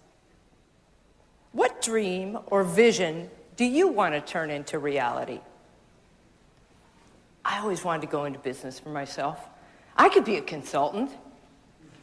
I'm going to go gluten-free right after I eat that last piece of chocolate cake. You know, one day I'm going to stand up to that crabby boss. I look good on paper. I should feel great. I just know there's more. You know it because you feel it. You lie awake at night. You talk about your dreams with your partner and your friends, but more often than not, you continue to do those same behaviors that keep you from making the change. You ask yourself, how can I make it happen? Research shows the odds against you making a change in your life, 9 to 1. 9 to 1, even if you're facing a life-threatening illness. But let me show you how to beat those odds. You can live the life you desire. It's right there in front of you. But in order to achieve it, you must first see it, then believe it, and then you must graciously ask and train your brain to help you execute your vision. So how do we see our vision? Through a picture. A picture can create movements. A picture can unite nations. A picture can pull at your heart and fill you with a deep desire to do something. At Roche Pharmaceutical, the president asked us to create a picture of his vision. Prior to having one, less than 40% of the employees understood the company's vision and strategy. After seeing this picture, 96% understood it. And 84% understood how what they did every day aligned to that picture. So how can you use a picture to get what you want?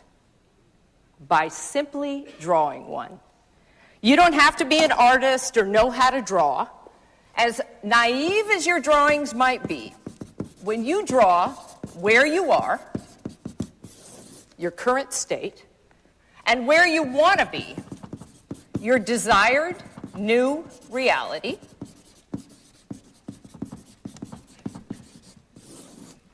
suddenly you have a roadmap for change. So what is your current state? Well, let's say you're Joe. Joe has a good job. Joe has a lovely wife, Amy. Joe makes good money, but like many of us, Joe wants more from life. And he'd like to get rid of a couple of things. Maybe that intense workload. Maybe that negative boss. Maybe Joe has a higher purpose. He's just not sure how to get there. So now, Joe's current state is visual. We remember things better when they're attached to a picture. 65% better, to be exact. So now, let's imagine that Joe wants to change something in his current state. He wants to build that desired new reality that he dreams about. In order for Joe to freely dream, he must first trick his brain. Because the left side of your brain, as you know, houses the critic, who is forever trying to keep you safe from harm. Make sure you don't do anything dangerous or stupid. So let's have Joe tell the critic that he's just going to use his imagination. Using your imagination activates the right side of your brain, which makes you creative and filled with possibility. So now, let's dream Joe's new life. In the best case scenario, 1 year from today, what is Joe's life like? Hey, Joe has a new job. All right. Joe has a new boss, himself. Joe has a couple of great collaborators, and Joe is just bursting with creativity and ideas and all of those things we dream about. Connection and purpose and freedom and love.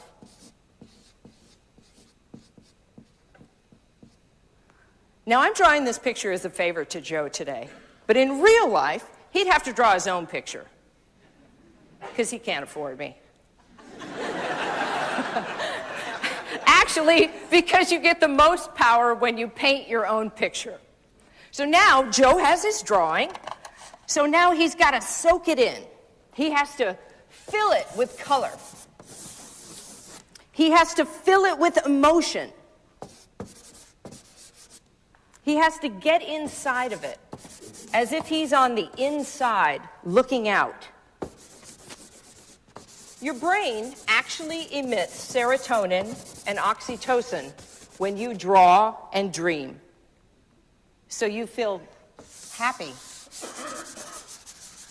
capable, creative. You feel cool. So now we have Joe's current state and Joe's desired new reality. So how can Joe get from here to there in just 3 bold steps? 3 bold steps.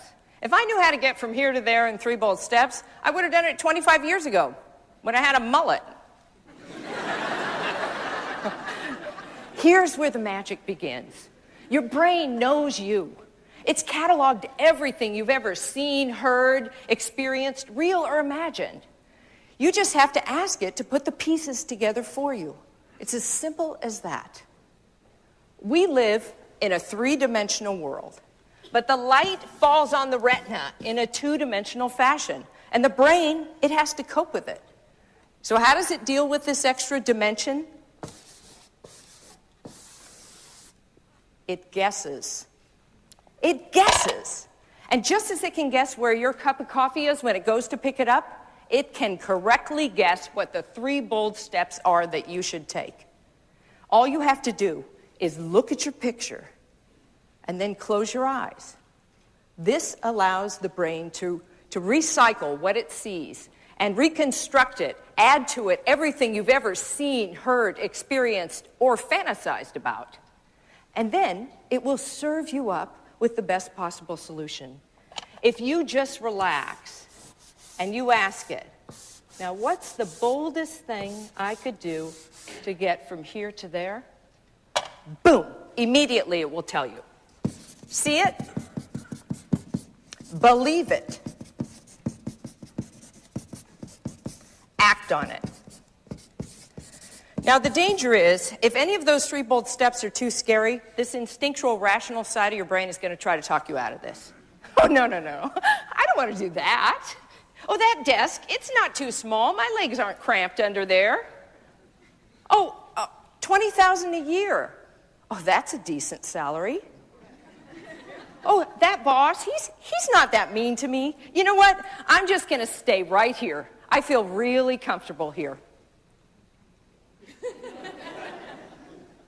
So how can you get yourself to do the boldest? Whether it's happening in Port Harcourt, South South, Nigeria, or around the world, we've got you covered. On air, online, delivering balanced news and unbiased analysis. Today, 95.1 FM. This is Today 95.1 FM, Port Harcourt. News.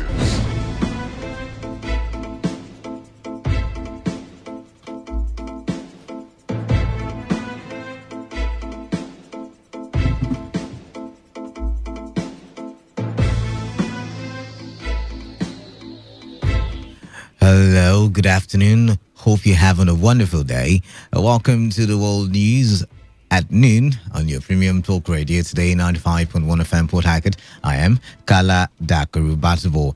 First, the headlines. 4 South states, including Rivers State, lose out on World Bank's $120.6 million over lack of physical transparency. Court remands evangelist and auxiliary nurse of a death of pregnant woman in Egbelu Ugbogoro Ogyakpo local government area of Rivers State. Confirmed cases of COVID-19 in Nigeria rise to 1,728. On the foreign scene, U.S. government criticizes South Africa for allowing over 200 medical doctors from Cuba to help it fight COVID-19. Now do stay tuned for the news in details. Rivers State has lost out in the sharing of the $120.6 million by the World Bank for what the financial institution said is lack of physical transparency. 3 other states in the South, including Akwa Ibom, Cross River, and Bayelsa, also lost out in the sharing of the money provided by the World Bank under its Assisted States Physical Transparency, Accountability, and Sustainability Program for results. Lagos, Ebonyi, Imo, Anambra, Nasarawa, Plateau, and Zamfara states were also not lucky to share in the money for lack of physical transparency. According to the Minister of Finance, Budget and National Planning, Zainab Ahmed, Kaduna scored the highest point in the exercise undertaken by the Office of the Auditor General for the Federation on behalf of the Global Financial Institution and was awarded the highest amount of 300.96 billion naira. The information was contained in a statement signed by the ministry's director in charge of information and press, Hassan Dodo. The Niger Delta Development Commission (NDDC) has placed some members of staff on mandatory leave with full benefits pending the conclusion and outcome of the ongoing forensic audit. This is contained in a statement by NDDC's Director of Corporate Affairs, Charles Odli, and obtained by our news desk. Odili stated that the action is based on the advice of the lead consultant on the forensic audit exercise, which has been accepted by the Interim Management Committee (IMC). The staff sent on mandatory leave will fall into three categories: are those indicted by security agencies like the police, ICPC, and the Economic and Financial Crimes Commission (EFCC) for acts of impropriety, and those whose acts are the subject of investigations by the forensic auditors. Also affected are those who held key and sensitive positions in the Commission during the period covered by the forensic audit and whose continued presence in the Commission may interfere, impair, undermine, or compromise the objective of the forensic auditing of the affairs of the Commission. The NDDC added that the mandatory leave takes immediate effect and the affected staff have already been notified. A suspected oil thief, Julius Obi, has been remanded in the Port Harcourt Custodial Center pending the perfection of a 10 million naira bail granted him by the Federal High Court in Port Harcourt. Obi was arraigned by the Economic and Financial Crimes Commission (EFCC) Port Harcourt Zonal Office before Justice Ilario Shuma of the Federal High Court on one count charge bordering on illegal dealing in petroleum products without license. Justice Oshuma granted the defendant bail in the sum of 10 million naira with two shorties in like sum, adding that one of the shorties must be a civil servant or a public officer who must file an affidavit of means and their resident status verified. The matter was adjourned till the 8th and 9th of June 2020 for commencement of trial. The defendant, Julius Obi, was arrested in March by officers of 222 Battalion of Operation Delta Safe who were on anti-bunkering patrol around Erawa community in Isoko local government area of Delta State, where he allegedly owned and runs 3 illegal oil refineries. A report High Court Electricity Distribution Company has announced that the power outage being experienced in its area of coverage is due to system collapse from the national grid that occurred in the early hours of yesterday. PHED, in a statement by its manager, Corporate Communications, John Oyi, however, said frantic efforts is being made by the engineers of the Transmission Company of Nigeria, TCN, to ensure its restoration. Oyi therefore urged customers to exercise patience while waiting for power restoration, irrespective of the restriction of movement. The Port Harcourt Electricity Distribution Company covers the Akwa Ibom, Bayelsa, Cross River, and Rivers states.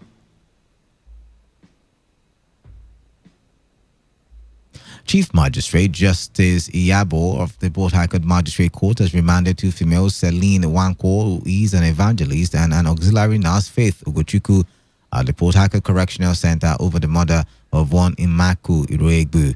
Wanko and Ugochukwu are standing trial on a 2-count charge of conspiracy and murder of administering Diazepam and Novas injection on the deceased Imaku that led to her death at a clinic in Egbelu, Ogbogoro, Obiakpo local government area of River State. The evangelist who narrated what transpired to the court said she operates a church ministry where the pregnant deceased woman came for prayers but was transferred to the clinic after showing signs of delivery but later died after experiencing birth complications. The auxiliary nurse on her part told the court that drugs were administered on the late Imaku in the clinic because of a rising temperature which read 260/160 and was immediately referred to the military hospital where she passed on. But the investigative police officer, IPO, in his oral evidence claimed that the test carried out on the deceased at the military hospital shows that the injection administered to late Imaku by the auxiliary nurse affected her brain, which led to her death. In her ruling, Chief Magistrate Justice Iyabo said the court lacks jurisdiction to hear the matter and ordered that the suspects be remanded in the correctional center, but added that in view of the COVID-19 pandemic, the suspects be remanded at the cell of the state CID. The matter was adjourned to the 26th of May 2020 for mention.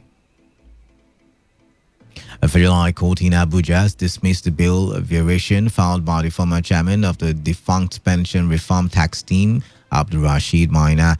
In a ruling delivered by Justice Okonabang, the court held that Maina failed to provide sufficient materials before it to prove that he is unable to meet his bill conditions.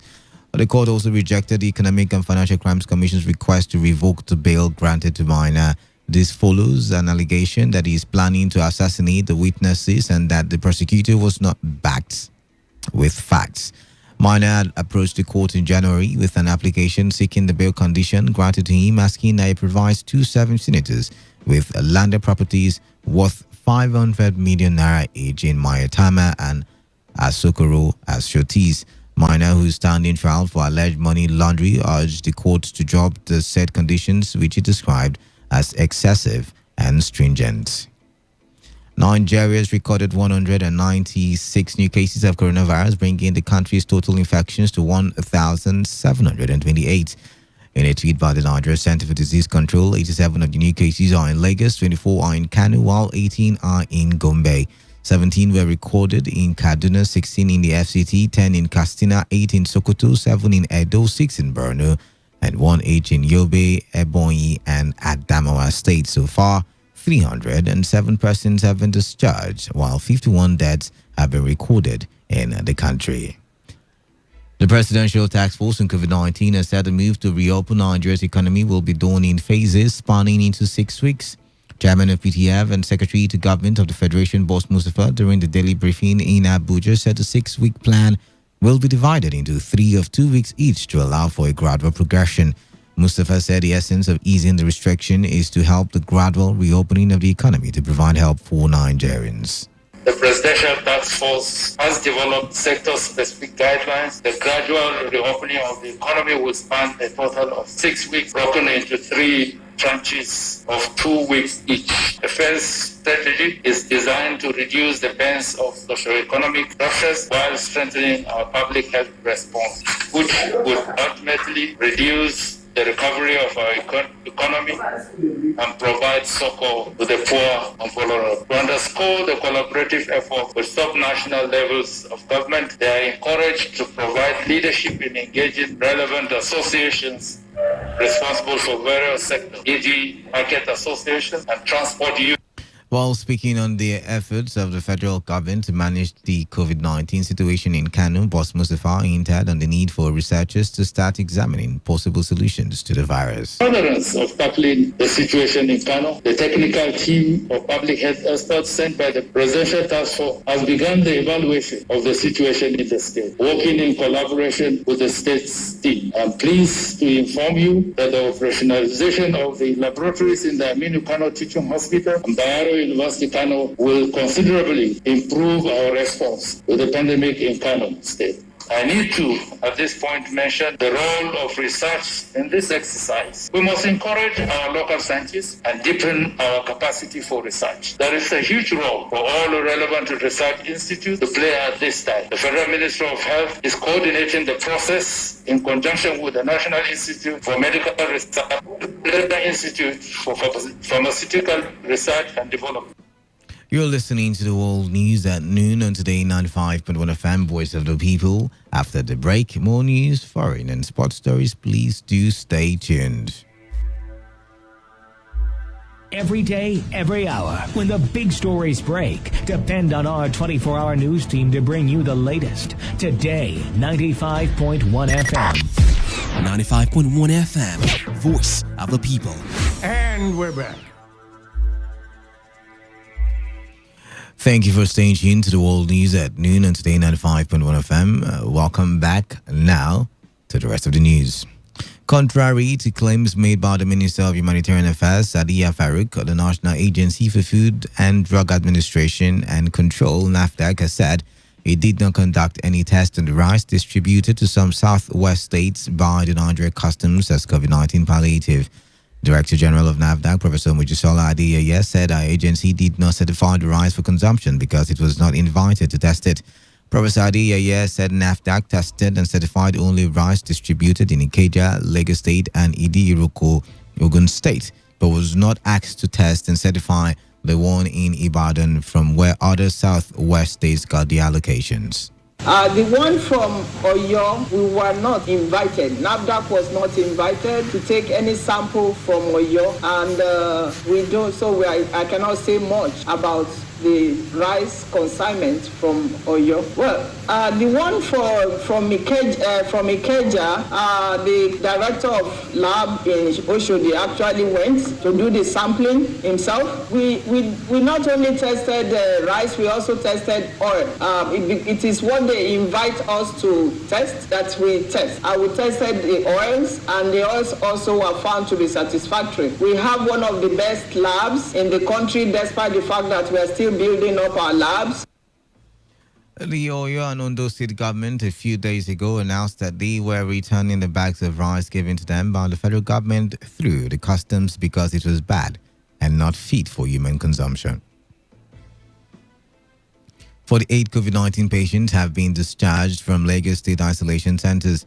This was disclosed by Lagos State Governor Babajide Sanwo-Olu during a media briefing in Lagos. The governor said 47 of the newly discharged persons are Nigerians, while one is from Greek.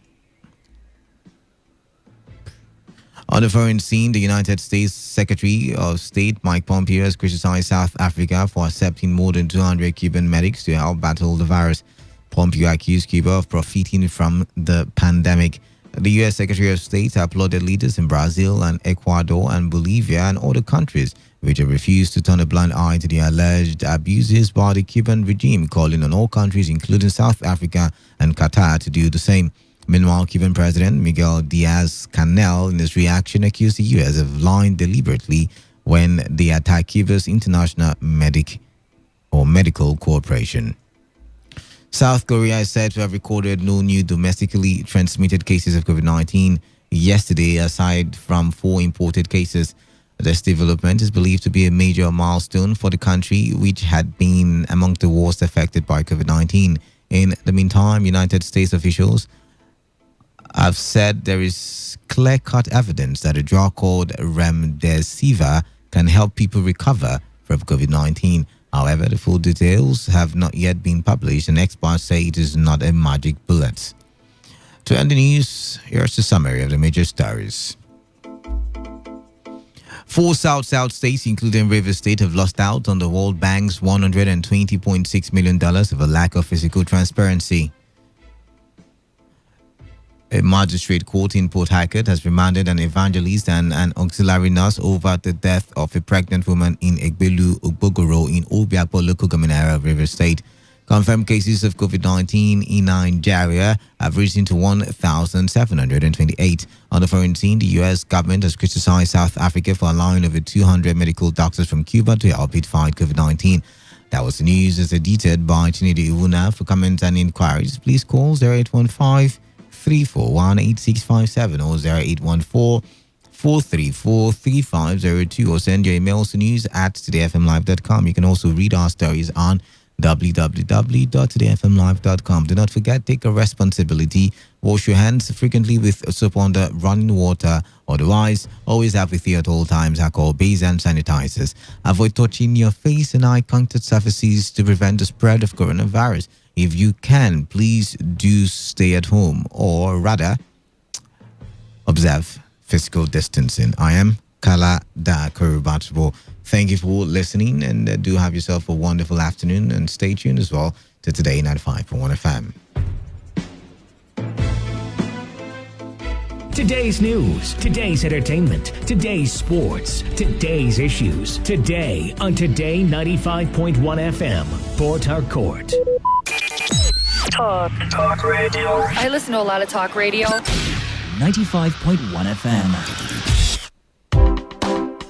Are you in search of a place to do all your audio recordings?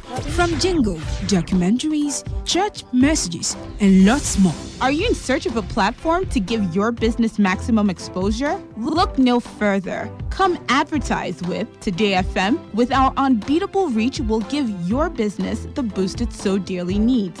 Visit us now at number 1 Today FM Drive off East West Road, Rumekini, Port Harcourt. Whatever the